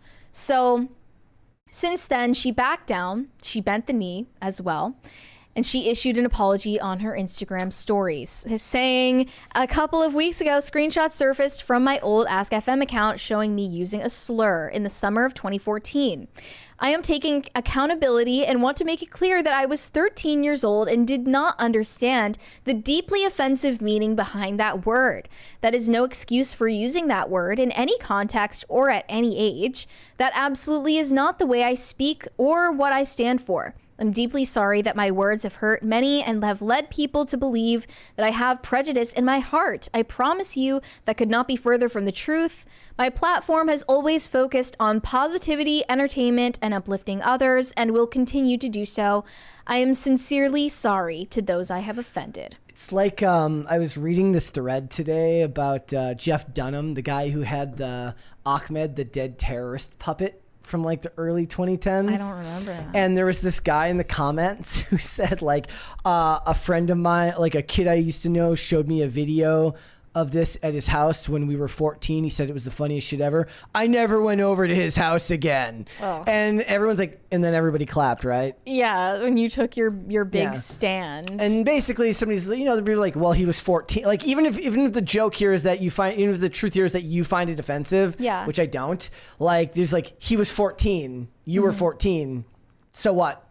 He's a kid. Again, like you're barely. If I was sentient. to believe that you were even, if that even happened at all. Here's another thing. If either of these women were 23 instead of 13 in the time frame that they tweeted these things, who cares? Genuine question. Who cares? Why does it matter? Actually ask him this. Be like, I look, can listen to your podcast knowing that you're possibly a terrible person, and I don't. It does not lose me a wink of sleep. be like, look, You don't matter to me. your generation wants student loan debt forgiveness because you claim that you don't know the meaning of your actions at 18. So you should have infinite forgiveness for 13-year-olds. You would think so. I saw someone tweet like, Angelina Jolie was only 28 when she married Brad Pitt. Only 28? Like, come on now. Come on now. But when you're speaking that way about a 13-year-old or whatever, an actual kid, then no forgiveness. Of course. No nothing. Like, this person does not, like, it should be automatically assumed that you don't endorse everything you did or said at 13. It's become like a weird a la carte menu where when you want to hold somebody accountable for everything they've ever done, they can do that. Mm-hmm. Or when they want to claim that, she was only 29, you sick fuck. Like, you know what I mean? Like, it's like nobody has any accountability for anything anymore. And the word, as we were talking about earlier, the word accountability has been so abused that it literally means groveling and lashing yourself and beg to for people who don't want your redemption anyway. But actual accountability would be learning from your mistake and not doing it again. Mm-hmm. So by virtue of the fact that there are no more N-word tweets from the age of 13 onward, she took accountability for her actions and she learned from her mistakes. Kick rocks with your fake desire for forgiveness. Yeah, I don't even you like don't the actually want to forgive that her. This was a mistake in the first place. It's not. It's not. It's a joke. It's a joke tweet. I don't care. Yep. And I'm so tired of people in current year, in 2024, being preoccupied with things like this. I just saw a screenshot that Troye Sivan posted of his text messages with Charlie XCX, where she asked him for permission to say the F slur, the bundle of sticks word, because he's gay, and she needs his permission to say that word, and she got it from him. These people are in their 30s. Have we not grown past this by now? Like, have we really not progressed since 2015 to 2019 cancel culture? Have we not grown at all? Apparently not. Somebody asks a very philosophical question. Who gave you permission to give permission? Well, who gave you permission to not give permission? I ask. Here's the thing. We can all use words. It just doesn't have any inherent moral weight. Mm-hmm. If you're in the middle of an abandoned, desert and you scream the N-word, nothing happens. No one gets hurt from it. I mean, the NSA probably captured it. The Area 51 probably caught up on your signal. But really, though, we've got to move past this. And people who get canceled, it's because of the internet. They need to learn better because this is just pathetic. Mm-hmm. I don't even feel bad for them when they act like this, when they grovel and they bend the knee and they ask for forgiveness from people who are just so ruthless. I don't feel bad for them anymore. They don't deserve redemption if they're this pathetic and mindless. People could learn from Chris Brown, who just never addressed anything, and women love him still, even though they probably shouldn't. You can escape accountability for anything, really, even when you shouldn't. So learn from the best. Andrew Jacobs said, please consider reviewing the new movie Reagan. Well, it's your lucky day. My little review. Hope you're not offended by it. Let's do 3 more. Actually, I thought we should review it officially, but I think it was you who was like, I don't really want to watch a movie about Ronald Reagan. I don't give a fuck about a movie about Ronald Reagan. Yeah, fair enough. Does anything blow up? Are there any explosions? Yeah. Oh, damn. Maybe I missed out then. They're not. I want somebody to make they're not anything. Somebody should make a satire movie where Ronald Reagan plays a hero, like a superhero. Then I'll watch. They show the assassination. It'll be called Ultra Neocon. Shane H. Felder. The mighty Neocon. That's what we'll call him. Shane H. Wilder chosen said, one. Happy Taco Tuesday, Brett and Mary. I hope everyone had a good Labor Day weekend. Sorry for turning you into Eminem, Brett. Okay, no, I'm not. LOL. Thank you for that. I appreciate that. In the chat, Dustin the Wind says Ronald Reagan versus aliens. I have a movie that I've yet to watch that Luke gave me for Christmas one year called Donald Trump versus aliens. Forgot about that. I have not watched it yet. I should watch that. You should do that and post your review. Thank you for that, Luke. Yeah. Do one more. Shane H. Wilder said, since X now has a TV app instead of Netflix and chill, is it X and doom scroll? Inquiring minds want to know. I mean, X has a TV app? that's the other thing. Yeah, they because they're beta testing XTV, to watch things on X. But guys, depending on how much you use social media, it really does affect your mental state. It does. I did a particularly good job this weekend of catching myself just before I fell into doom scroll and just decided to then tweet about it and close my phone because I got caught on two big threads this weekend. One was about, they were both about language. The main one being the difference between being thoughtful and being romantic. And all I could think about was this is why none of you are happy. Because you're fighting about this. The argument was basically this woman's my boyfriend isn't romantic. I've accepted that. It's not a non-negotiable thing for my relationship. He does thoughtful things he knows when I'm going to be out of my vitamins and supplements before they run out, and then he orders them for me so I don't have to think about it. And in my mind, I'm well, that's actually a pretty romantic gesture. It means that you're anticipating their needs. And then they get into an argument about the actual, they're putting up the definition of the word in their responses if it's some own, and then arguing about what it means. But they say that romance is giving somebody flowers something that they want, not something that they need. And right? And then somebody said, your boyfriend is romantic. He's just not romantic in a way that will make other people jealous, which means that he's not going to give you stuff that you can post as pictures on your Instagram story with hearts and things like that. But what he's doing is a sign of affection. It's a sign of love and romance. And then people are arguing about it. I'm I can't think of a worse death than death by semantic argument. That is the worst way in the world to go. To sit there and fight with somebody about the definition of that word. They would insist that it is not a semantic argument, of course. They're wrong. Corey Anderson said, shout out to Big Justice and the Rizzler, future type 2 diabetics. Yeah. That's dark. I hope not. Let's hope that they get their health in order. Let's hold off on the rest and come back after the fact. Right now, Winona Ryder and Jenna Ortega are on the press run for Beetlejuice 2, and she has high praise for Jenna Ortega. In fact, Winona Ryder has praised Jenna Ortega so much that it's coming off as some heavy shade being thrown at Millie Bobby Brown, who was her previous most famous Gen Z co-star on Stranger Things. So first off, she said she gets frustrated that her younger co-stars aren't interested in watching movies. So here was the full quote.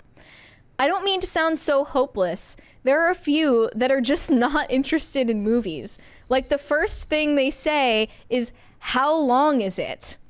And I just think there was such an abundance, the history of film, the history of photography. It's so rich. There's so much there. And I don't mean we should go backwards, but I wish and I hope that the younger generation will study that. She also says that she almost wept, broke down in tears, recalling how Jenna Ortega referenced specific shots from Mikhail Kalatozov's 1964 film I Am Cuba during an early scene in Beetlejuice. This is what she's praising Jenna Ortega for. Look, as an actor, I'm assuming that that's a good thing for her, right? She appreciates somebody who appreciates the art. I get it. Sure, that's nice. Yeah. It just seems a little bit pretentious to the average lay person. And I think this was very clearly some shade being thrown at Millie Bobby Brown because, as we've talked about previously, Millie Bobby Brown does not watch movies. She doesn't give a flying F about movies. So here's what she said in an interview from earlier this year. I don't watch movies. People come up to me and say, you should definitely watch this movie. It would change your life. And first of all, no one has ever come up to you and said that. And I'm like, how long do I have to sit there for? Because my brain and I don't even like sitting for my own movies. I mean, I get that, right? Like I tell you all the time, like, can you imagine having to sit back through and like listen to this podcast back? But she word for word said. And there's a lot of my actors. first question is, how long is it? It's very like, Gen Z. That's just Winona Ryder hating on Gen Z's short attention spans. She was also talking about how like, oh, I love working with the cast of Stranger Things. Like, love Finn Wolfhard, love Gaten Matarazzo. Everyone but... ... Like, just trailed off. Did not choose to name Millie Bobby Brown. There was I remember this old article, 20 actors who don't watch their own work. So that's pretty common. Watching your own movies or TV shows, that I understand. Yeah. I like a lot of people wouldn't do that, but like being an actor and not watching movies, period, probably bad for your craft. Yeah. But it's not like someone of Millie Bobby Brown's level of fame even needs to care anymore. At this point, it won't matter. Like, yeah, it doesn't matter. I mean, it would. Okay, that's actually not necessarily true. If she wanted to move into other aspects of the industry, it would. Like, if she wants to get behind the camera, it's going to matter. Sure, I just don't think that she necessarily has those ambitions. Yeah. She's selling underwear and socks, right? Yeah. She's selling a skincare line. She doesn't care about... Look, I get... It's fine. It's fine to have a pedestrian Yeah. like taste in movies or in literature or what have you. That's totally A lot fine. of people will take issue with it, being like, oh, look, you don't have any love for the craft. You don't have any love for the industry. You're just using it as a means to an end. There's people who have criticized certain, like, I've seen people criticize Batista the wrestler because he seems to have been the most non-carny of the wrestlers that moved on to acting, right? Like, he always kind of saw wrestling as a, you know, like a jumping off point for further career ambitions. And people in that industry might take issue with that to an extent because they believe that to pursue the industry, you have to truly love it. Now, that doesn't mean he doesn't. It just means that he never saw it as the only place he wanted to end up, right? People want to move on past their initial ambitions. But there's a problem when people equate a love for your craft with a hate for money. I hate that. Yeah. Like, that's actually more infuriating than anything. Equating like not having any business sense in the entertainment industry, not understanding or accepting that it's an industry as evidence that you love the art, Because the art you're form poor. more than everyone else, because you're LARPing as a tortured artist. It's like the people who create like Kickstarters or Indiegogos, and they go through great pains to explain how they're not taking any profit from this, that it's all going back. Yeah, it's like, why would anyone trash you for wanting to make a profit off of doing something you love? That sounds awesome. Yeah. And that's something that most people, I hope, would support. Yeah. Look, I just sent you one of those TikToks, like your coworker went to film school. Yeah, it's literally Winona Ryder and Millie Bobby Brown. My favorite movie is probably The Shining. Okay, Nice. I'm 500 Days of Summer, which That's is a good cheesy, pick, but too. it's very good. Very good. I like Cabinet of Dr. Caligari. He's my favorite. This is literally Jenna Ortega. What was it called? Oh, I thought you were fucking with me. I never heard of it. No, it's like it's a movie that does like a lot of experimental work about like mortality, and it kind of clashes a couple genres together. Do you like any films? We go to the movies all the time. Okay, I love movies. It I influenced. didn't say movies. I said films. Okay. It's that movie that you like. What movie do you like? You like Inside Out? I like the movie about anxiety. My favorite movie is Sonic 3. Is that Liam? That's Liam. My favorite movie is Jaws. I like the movie with the big shark because it's got the big teeth. Jaws is like people say it's a great movie. It's just such a NPC pick. A lot of people like Jaws. Oh my god, Will. I like the fish and the movie. My favorite movies. Guys might be my new favorite person on the internet. He's pretty great, yeah. Look, I mean, would that be like, I don't listen to podcasts? Does that make me like the Millie Bobby Brown of this podcast? Kinda. Is that what this is? If you have a real passion for the art form of podcasting, then you would be just digesting podcast content constantly. Well, I mean, here's the thing. I listened to more and I watched more YouTube content when I didn't do it for work. Now Can't relate. Now it feels like, and the stuff that I do watch has nothing to do with the stuff we cover. Okay, I'm totally different. I listen to YouTube videos more often than I listen to music.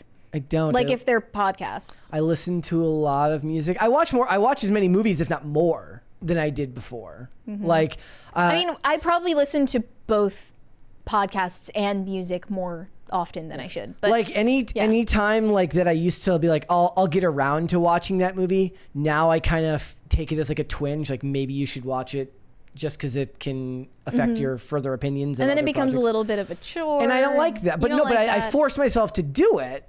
But I can't get myself to do that with podcasts. Right. Yeah.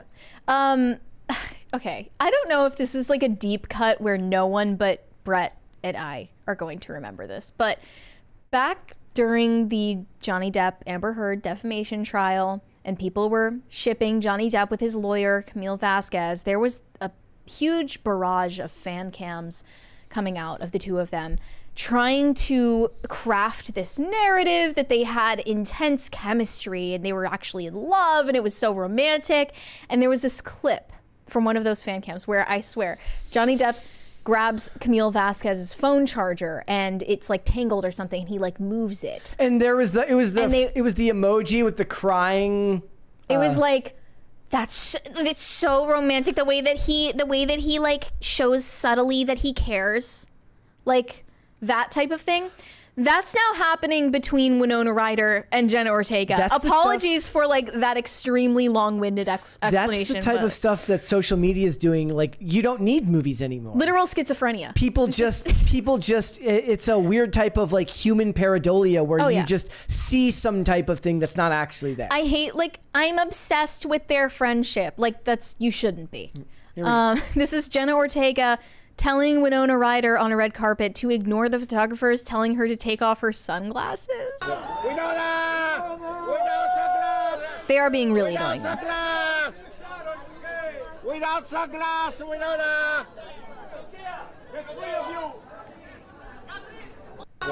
Like that you was don't it. have to. That was it. That was the entire clip. It got 8 million views.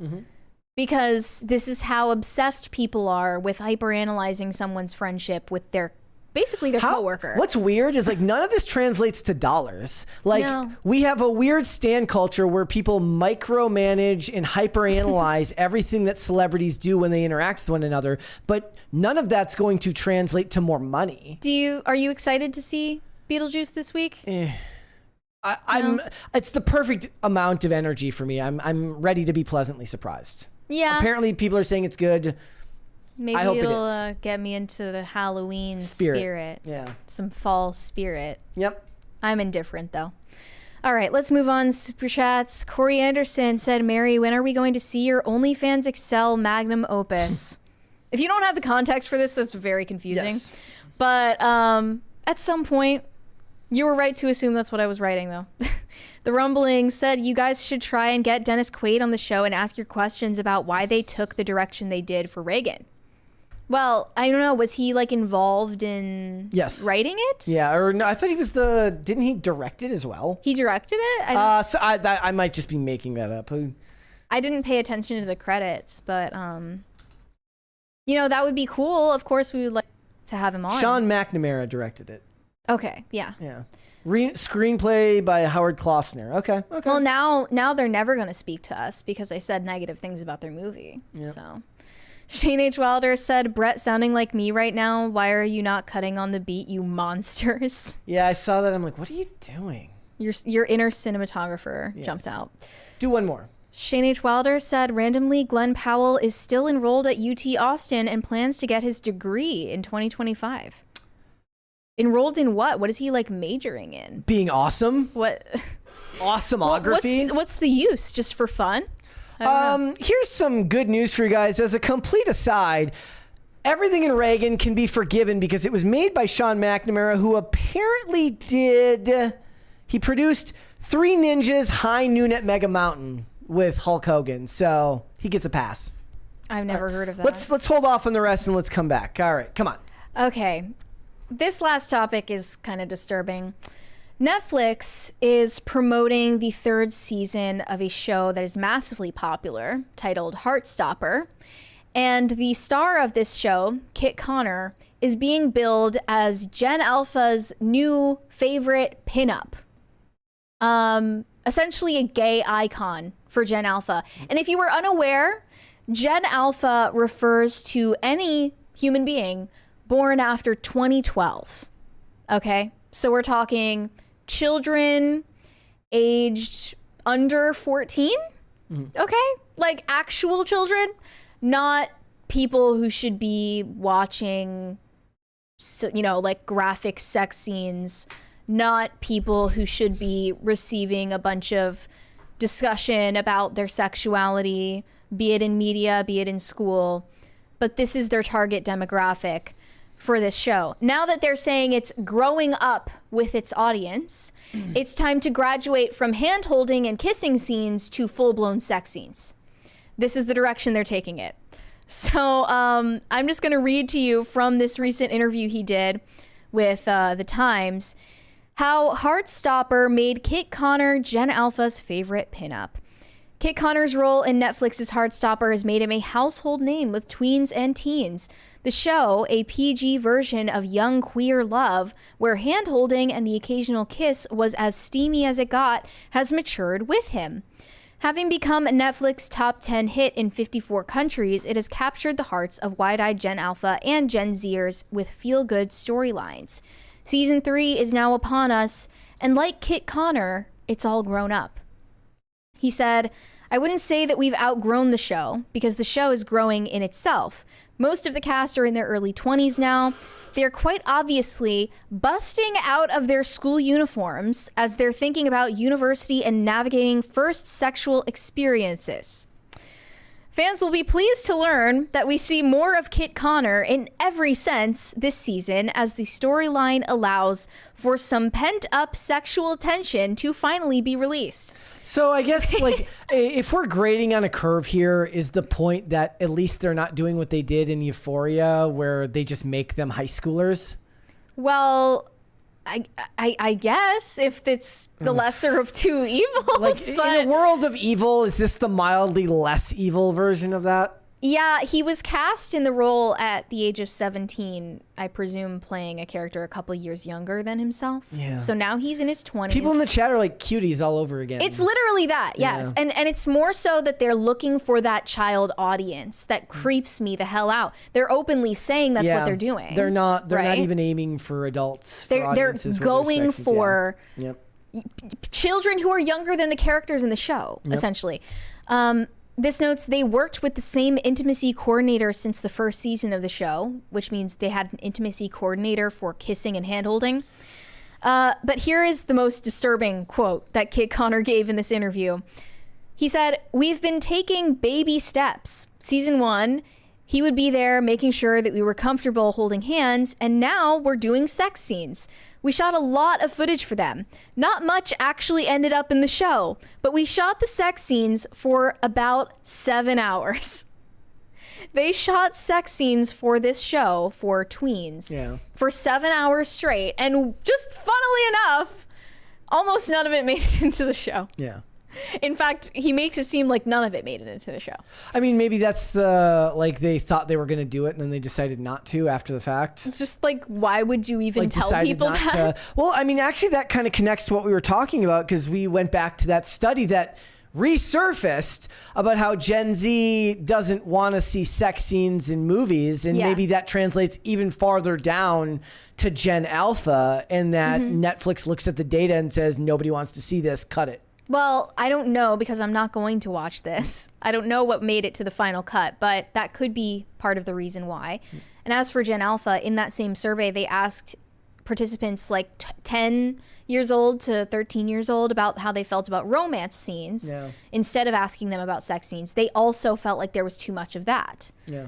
But nothing in regard to, you know, whether it's heterosexual or gay romance. Yeah. Which, you know, actually we should talk about that, because there is scientific evidence that heterosexual men feel disgusted and repulsed when they see two men kissing or showing physical affection, to the point where it's a similar like physiological response as when they look at rotting flesh and maggots. That's like an actual study?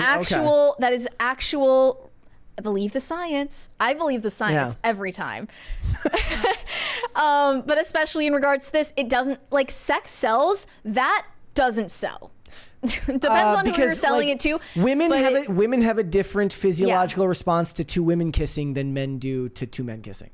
Yeah, I'm sure. Yes. I'm sure they do. Yeah, it's heterosexual men find it far more repulsive to look at gay men showing physical affection. So they're just trying to train them out of it because that's problematic. Your biology, your physiological response is actually just being indoctrinated into you by the heteronormative patriarchy. Well, do you believe that that's true? Do you believe that 20 years from now, 30 years from now, the data will be different because it's been put into the culture that much? No, I don't think so. I don't think you can beat lizard brain level biology. Like that comes from thousands and thousands of years of like evolution. I don't think that is just, you know, something you learn socially.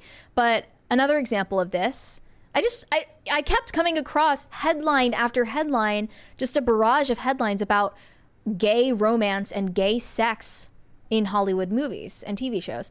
This one, Omar Apollo filmed a sex scene with Daniel Craig for Luca Guadagnino's upcoming film Queer. It's just called Queer in all caps. It's supposedly based on a book that in this interview he talked about how he had to go on a soup diet to lose a bunch of weight so he could look extra twinky.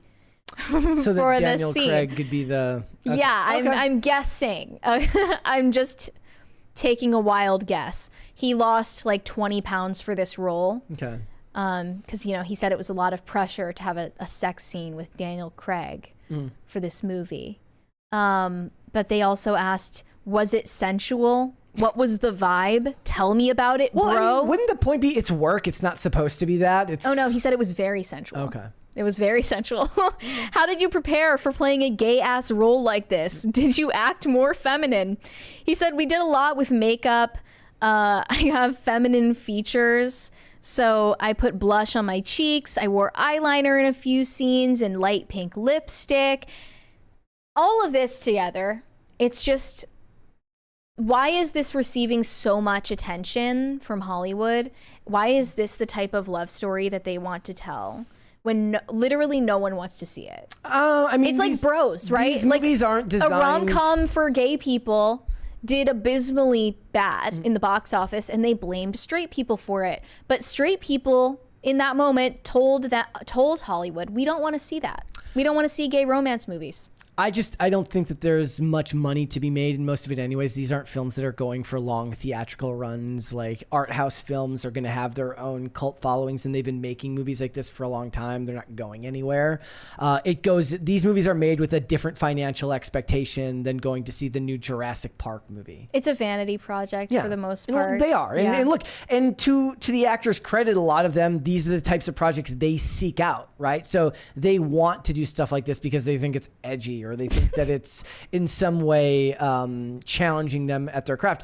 Whatever, that's fine. Like, do whatever you got to do. But I don't think you're going to see the day where a movie like that is played in the theaters the way that something like Fatal Attraction or something, you know, like romance or thrillers that had romantic entanglement storylines were like back in the 80s. Well, they would just say, we're not ready for that yet. Yes. No, actually, not we. You're not ready for that yet. But in order to become ready for that culturally, we need to make people like you uncomfortable. That's the point of all of this, is making you uncomfortable. And that reminds me, last year, Pedro Pascal and Ethan Hawke starred in a short film titled Strange Way of Life, which was also a gay romance film. A queer Western drama exploring the reunion between two former lovers. I remember a lawman and a cowboy. I remember people comparing it to Brokeback Mountain because of the Western element to it. In the chat, Nerdy Film Girl says, how do you guys feel about Brokeback Mountain? It's absolutely brilliant and should have won Best Picture. Look, there's just like that I never saw it. Those movies are just never going to be for me. Like, that type of film is just never going to be the type of film that I'm going to go to. But to be fair, I have very juvenile tastes when it comes to films. I like to see the explosions, and I like I'm the guy that the film nerd makes fun of in that skit. So I think right now Hollywood, for the most part, when you're putting out the big budget films, they struggle hard enough telling coherent storylines with traditional films that they're not going to be able to win large scale public sentiment with art house style films. I'm just saying, like, first and foremost, stop trying to target children with this type of content, especially if it now involves graphic sexuality. But, you know, second to that, don't try to target me with it, because I don't want to see it either. Like, I'm just as disinterested in seeing that. Look, there's like Kino Corner would like these movies, I'm sure, or would at least like to give these types of movies a shot. Give them a chance. It doesn't mean he would like it. That's what I'm saying. Like, Kino Corner, give them a chance, right? Like, it's like there's different people go into films with different expectations and different preferences. This is a top 10 Netflix show. This Heartstopper thing. Yeah. Like, this is as mainstream as it gets. Okay. And they're putting graphic sexuality into it. Yeah. With the very express aim of showing that type of thing to children. Well, I mean, no one is talking about this. He's talking about how they believe that the audience grew with it, right? So that's another conversation. It's kind of contradictory, because in different parts of the same exact interview, they were saying it captures the hearts of tweens. Okay. And he's Gen Alpha's favorite so-and-so. So I don't know, make up your mind. Are the fans of this show adults or are they kids? I mean, that would be a very interesting question to be able to ask the actual directors and producers and see what their answers are to something like this. A lot of times I feel like they just don't think about their answers that coherently. Mm-hmm. Like Hanlon's Law, never attribute to malice, which is more easily explained by incompetence. Like sometimes I think people just be saying stuff. Well, after our discussion of, you know, is Hollywood as evil as we think on Friday, maybe I'm leaning toward malicious. No, look, maybe it's more after Cuties, especially. Yeah. Well, I'm saying in response to that particular interview, right, where somebody gives one answer that makes no sense and another answer that makes no sense, where they seem to contradict each other. Sometimes people just be saying stuff. But no, to say that there is no evil in Hollywood is obviously patently ridiculous. The guy on Blue's Clues is growing up and maturing. So we should just put sex scenes in Blue's Clues. Yeah. Like, that was the first, when you mentioned this is where that logic takes when you mentioned growing up with your audience, that was the first thing I thought about, was when we had the conversation about Blue's Clues and growing up with your audience. Yeah, just no. Yeah. And immediately no. What does top 10 Netflix even mean anymore? Like, what does that really mean with TV shows and stuff like that? I mean, have you heard of Heartstopper before? No. I had. It was like when we talked about, what was it, like The Summer I Turned Pretty? And I was like, that was the most, and I was like, that was such a psyop. I was like, who the fuck's watching this? But look, watching that trailer made me feel insane. One of the things that I've come to accept, or that I think that people have a hard time understanding, is that there is a whole vast world of experience outside of what you yourself take interest in. So just because I take no interest in it, just because it seems weird, random, and out of place to me, doesn't mean that I represent the general sentiment of the public, right? There could be millions of people watching this thing. When you think about just how many people have a Netflix subscription, could have a large audience, but you're kind of governed by your own algorithm and the stuff you choose to watch. And me clicking on Tom Cruise making Jack Reacher means that I'm probably not going to see the stuff that's being talked about here. I saw this tweet that was like, Apple TV, our new show has been nominated for 25 Oscars. Yes. We spent $75 million an episode. Yep. And then Netflix is like, here's season 6 of Airport Toilet Cam. Like, yeah. It kind of different audiences. It was like when somebody was talking about this director says he used real security footage from his friends who were robbed in this movie Baby Invasion. Then he cast the intruders. Once they were arrested, we cast them, and it just added an extra sense of reality. And I was just like, look, Hollywood uses like an entire green screen set to film dialogue scenes, like, and then use rubber guns and then put, flashes in after the fact. There's got to be a medium here, right? There's got to be like a happy medium between hiring the robbers and using green screen firearms. Yeah. Yeah. It's all the unknowable. All right. Finishing these Guys, super let's get a chats. second Crisis Part 8. Come on. Serenco Productions said, I'm sure as upstanding citizens you weren't aware, but many popular pirate alternative streaming sites were taken down the past week or so. Interesting. Yes, F Movies. I actually debated talking about that today. But why? FMovies.com was, I could pull it up here. I had it here at some point. We talked about it at some point today. Let me see if I can pull it up here. I don't understand why it would all happen at once. World's largest film piracy network shut down by police and Hollywood studios. The coalition, which includes major Hollywood studios, let me pull this up here. There it is.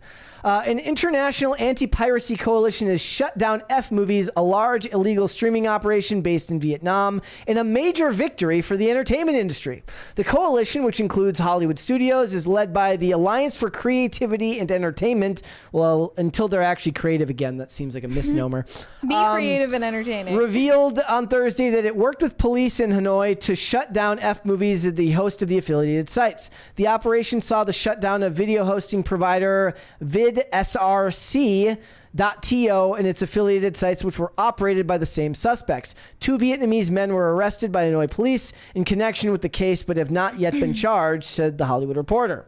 Charles Rivkin, the chairman of the Motion Picture Association and ACE, praised the shutdown as a big moment for the global creative community. In a statement, he said, a stunning victory for cast, crews, writers, directors, studios, and the creative community across the globe. We took down the mothership there, he was quoted as saying to Variety. The mothership. He's like, now you're going to have to pay for our boring, uncreative movies. Omega Red fan said, my dad loved Tom Cruise in Tropic Thunder. LOL, funny as hell. There you go. Pop Culture Junkie said, what's driving Twister rebound repeat business? Yes. Very likely true. People going to see it multiple times? Yep. I mean, just after hearing about how it's great in 4DX, I was like, maybe that's what I should, like, I contemplated going and seeing it again. Maybe going and seeing it 4DX would give me a reason to go do so. I want to see my seat violently thrown around. I don't know how I feel about that. Brian Bledsoe said, random thought, Reba McEntire is a psyop? My mom loved Reba McEntire. I can't abide by that, idea. Yeah. She seems organic. That Stanzatastic. I mean, I think of her. I kind of think of her as the same way I think of like a Martha Stewart or like a Rachel. Not Roseanne? Ray. No, like to get that. She had her own show. To get that famous and have that clean of an image probably takes some meaniness. Hitman. Yeah. Like, it's like she delivers like heartwarming line and then yells for her boba. As soon as they as soon as they say cut, where the fuck is my boba? No, she's yelling for her matcha. Yes. Her matcha. That Stanzatastic said, I miss old Crisis Party. I can put the old one back. I mean, if we can't get this one to be loud enough for you guys to hear it, what would be the point? Look, I any higher, like bumping it past 15 dBs is gonna make it like unintelligible. You're not gonna be able to hear what's going on. It's already pretty unintelligible. Yes. We're already unintelligible. Yeah. Pop Culture Junkie said, Mary, is pandery a new word? We're gonna make it one. Brian Bledsoe said, I'm black and seen License to Drive and read the book. I never saw it. It's based on a book? I never saw it. I didn't know that. It's a good movie. You should watch it. Serenco Productions said any publicity is good publicity. Disney probably. Must be. Is that their MO? I mean, I don't know if they even think anymore. I would love to have a publicist on and just ask them that question. Like, we actually should. We should have. I know we've had Vanessa on who knows about PR, but having other people in that area would be interesting. Shane H. Wilder said, cringe of the day, avert your eyes, avert your eyes. It's too late for that. BMF Nate Dogg said they're worried about parabens and sulfates. They're very health conscious, and if you question that, you're a bigot. Corey Anderson said, Mary, don't you dare gain that much weight. Your knees would turn to dust. It's true. But it might be worth it for that sweet, sweet ad sponsorship revenue. I could just live at Disney World. I could just live at Disney it'll all have forever. To go to food, though. I would just become, like, it's a liminal space. Like, I would become part of it, right? Yes. Matt Stanzatastic said, this the new People's Joker with that Disney deodorant. Mary is desensitized, and now we get more extreme cringe each day. Yeah. You're welcome. Thanks. That's what I do best. Christina Lee said they will make Elsa an LGBTQ representation or some kind of a woke girl boss, and probably no love interest knowing Disney. Wait, so in the original Frozen, I don't think Elsa had a love interest. Anna did. As far as I recall. Believe it or not, Mary, it wasn't made for me, so. Right. Well, I'm pretty sure I remember she did not have a love interest, and that a lot of people used that as a reason to interpret her as gay.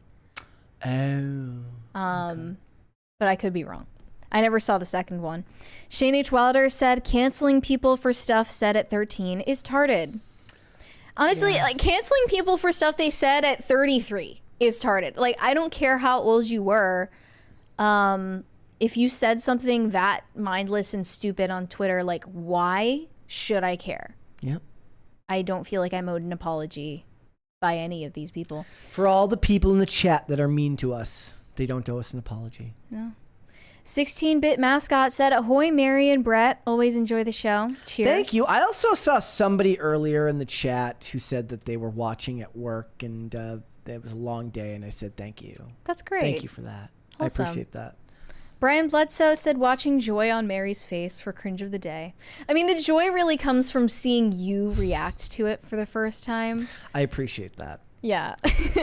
anytime she says that, she says, so we're sharing something. Anytime she sends me the cringe of the day when we're getting the show prep, she goes, don't watch it. I go, crap. It's going to suck today. Yeah. Surigo Productions said, Brett explaining this X thread is already giving me a migraine. I'm so glad I take the weekend off of Twix. The other thread, the reason why I made the post was about semantic arguments, because the other one was people arguing about whether you should use the term boyfriend or girlfriend or partner.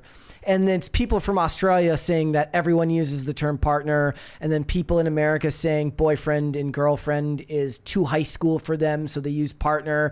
And I'm just like, all of you people are miserable, and I have no sympathy for any of you. It's your own fault. Like, you should all just shut up forever. Just say whatever you want and go on about your day. The problem is these days you can't remove people's vocal cords because they still get to type. So here's the thing. They can still type all day. Do you care about the difference between being thoughtful and being romantic? Does that matter to you?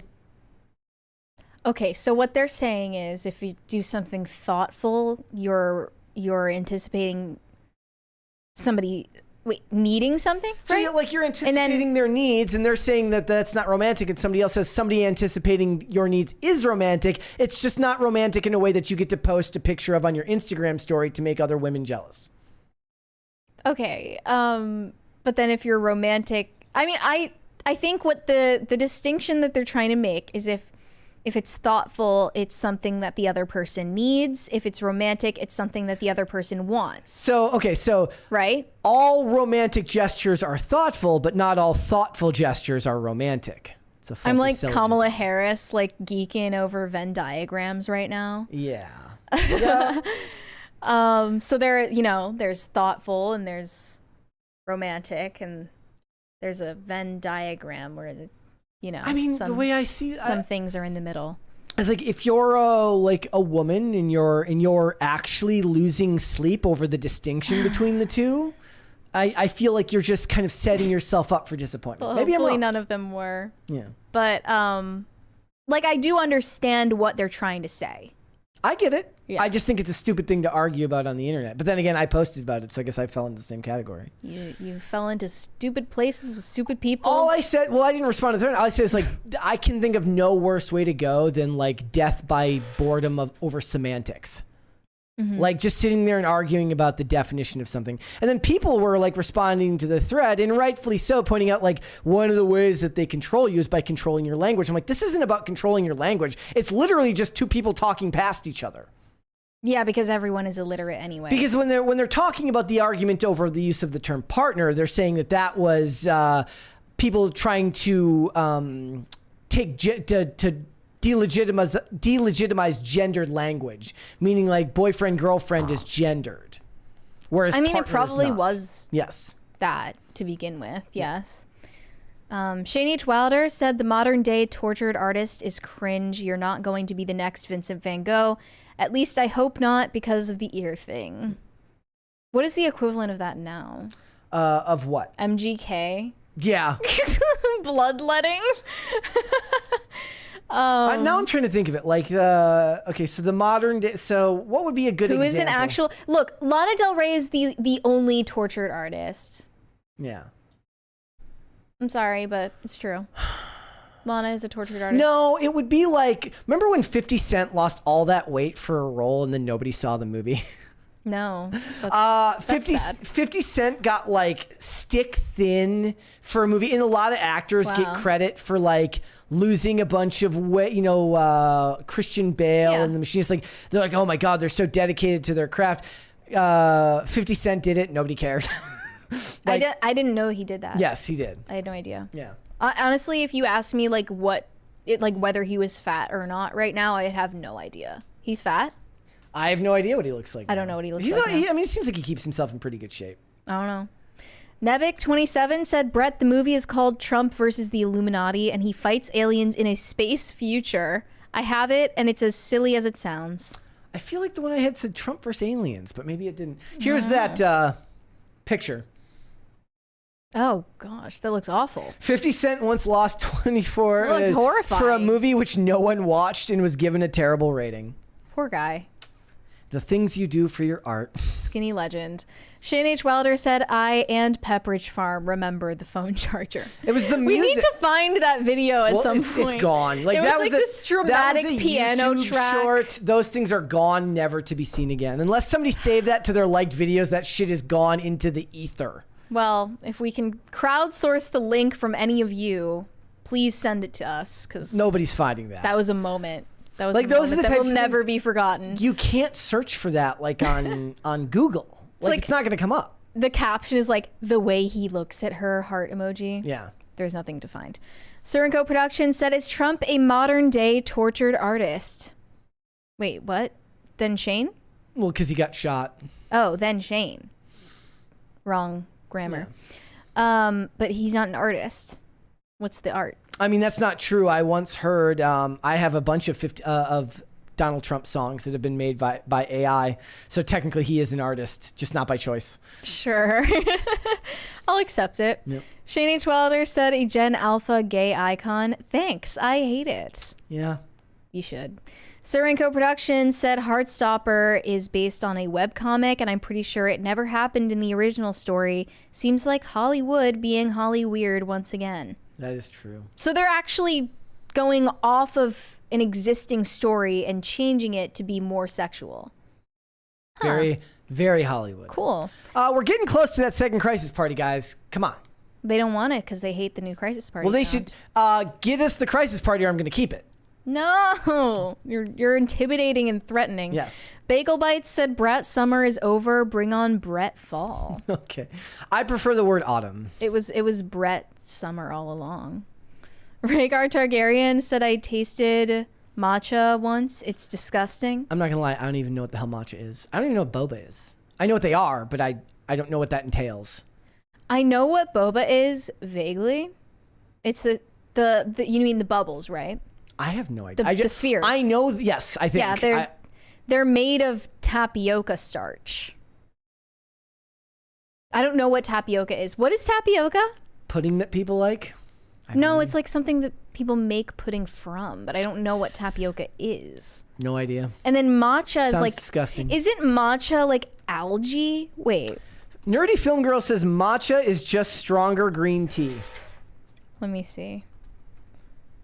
Google has an answer for me. Waves said matcha is wonderful tasting chocolate tea. Chocolate? Chocolate tasting tea. It's chocolate? Chocolate? I always hated chocolate. Getting close. The Manic Mustache said, JMOE, just me or everyone. Glen Powell is just a better looking Brett Dasovic. There, I said, happy Crisis Party. That is like a backhanded compliment to me, so thank you. I refuse to take that as an insult. Like, I'm not trying to be insulting, but I don't see no the resemblance. But maybe a little bit in the shape of the smile. He has a very distinct smile. I'll get a cowboy hat and go storm chasing now. Perfect. You should. Shane H. Wilder said, crisis party is too low. Can you take me higher? Unfortunately not. Mm-hmm. Rhaegar Targaryen said, when people use partner where I'm from, you... What is this? He's saying use gay. Oh, use gay. I didn't know. I mean, that's what a lot of people said in those threads, right? Is that they're saying that it was just a term that was used when people were trying to obfuscate the fact that they were gay. Look, I just think it's stupid to argue about that stuff in 2024 because it literally is becoming semantic arguments. They're using the term boyfriend or girlfriend cringe after you get out of high school. That doesn't make any sense to me either, but I don't know. Well, I mean, they are new terms. Right? What, partner? No, boyfriend and girlfriend. They are new words in the context in the English of lexicon. That is not, a thing that has existed for very long. Is it something that's cringe if you're using it after a certain age, or is it just a term that is what it is? Okay, how about this? Instead of partner, you say significant other. I hate everything. Or just use whatever you want, and if somebody tells you you're wrong, just go, you're losing. And then there are always people who are like, I like to call, what do they say? Let's bring back lover. And I'm like, if you said that to some random person you just met, they would be disgusted and weirded out by you forever. So just don't do that. I can't think of any good alternative. Yeah. What's an alternative? It's like in television when they call having sex around it. Making love. Nobody actually says that in the real world. It's a uniquely movie and television phrase, like when somebody calls balls stones, because network TV used to not let you allow the phrase having balls. You just say, that guy's got a pair of stones. Well, they would say you don't have the stones. Yeah, you don't got the stones because you can't say balls. Shane H. Wilder. Or cojones. You can say cojones. Right, which is weird. Shane H. Wilder said, I'm not a tortured artist. I'm a tarded artist. It's the name of my band. Tarded artist. Yep. I like that. That's Danzatastic said, how much to get to party? Oh, great dictator Brett. That's a very good question. How far are we? I think we need $7. Rounding up to 10. Okay, $10 it is. You make the decisions. Wodenshot said Shane Davis is a tortured artist. Artist, not artist. Artist. I still find that funny. I think about that every once in a while. Morley Gray. Morley, M-O-R-L-Y. Morley Gray. Morley Gray. It's a great name. That's great. The Rumbling said real Japanese matcha is the espresso of tea. So espresso? So a lot of caffeine. Espresso. Look, I wouldn't even know the difference. Word. I wouldn't even know the difference between those. Yes, it's espresso, but that's a mistake I would make. That's Danzatastic said, "Hear you, bully." Thank you. Waffle Sensei said, you just call your BF/GF your lady or your man. It's really not rocket science. Or you say boyfriend or girlfriend because people telling you what you can or cannot say is cringe. The whole conversation really is cringe. The fact that this conversation happened is cringe. Yes. Well, I mean, I get the point of the argument that people were saying that it was people were drawing it into politically correct language and saying that it was a psyop to try and water down the language. They should buy our merch. Yes. Speaking of that, guys, we Everything still I have don't this like shirt is a psyop. available online at Pop Culture Crisis Teespring. What is it? Teespring. That's ours. It's What's the link? I don't have it directly here. I have the creator page. So darn. You guys can Well, find. I know right that there. our link is in the description, right? Yes. In the description, you can get on everything I don't like as merch a psyop. at popculturecrisis. Creator Teespring. I'm not sure. Either way, guys, we're terrible at selling things. We really are. We should do better with merch. We'll figure it out at some point. Yep. If you guys have any ideas for merch that you want, you should tell us. Yeah. Give us your suggestions. If there's one thing we could really do better with, it's merch. Yeah. But at the same time, I don't want to just make it for the sake of making it. It should be something that people actually want, right? One more there. I don't see any more. From the Super Manic Chats Mustache. here. I don't have it. Said, I was in a band in high school called Epileptic Sweater Midgets. Seriously? Amazing. That's real? I guess. What year was this? I think that term is no longer politically correct. I don't think you're allowed to use that I don't word think anymore. So can't use that one anymore. All right. LOL, so Before random. we go, would you hit the like button on this video and subscribe to this channel if you have not done so already? Please and thank you. Mary, where can they find you? You can send me validation on Instagram at Mary Archived, or you can send me hate on X. That is also Mary Archived. Correct. Post-credit crisis party not needed because I just set it off already. Oh. Chair. Hi, Chair.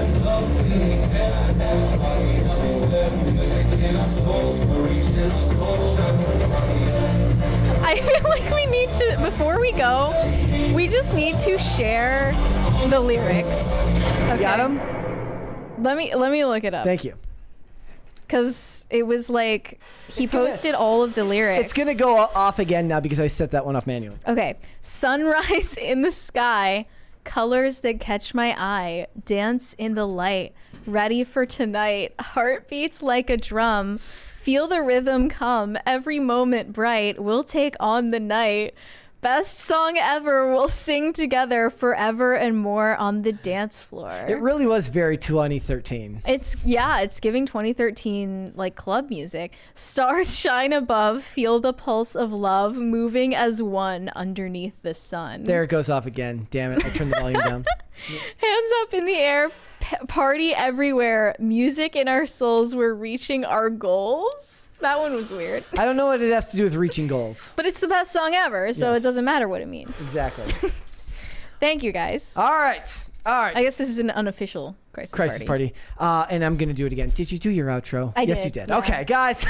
If you want to follow me, I'm on Instagram and on Twix at Brett Dasovic on both of those platforms. This show is here 5 days a week, Monday through Friday, 3 p.m. Eastern Standard Time. That is noon Pacific. We are on Amazon Music, Apple Podcasts, Pandora, and Spotify. If you would prefer to listen rather than watch this show, and if you want to follow the show on social media, we are on Twix at popculture_show, Facebook and not TikTok at Pop Culture Crisis, and on Instagram at Pop Culture Crisis Pod. Guys, we will be back with another episode tomorrow. We will see you then. Bye everyone.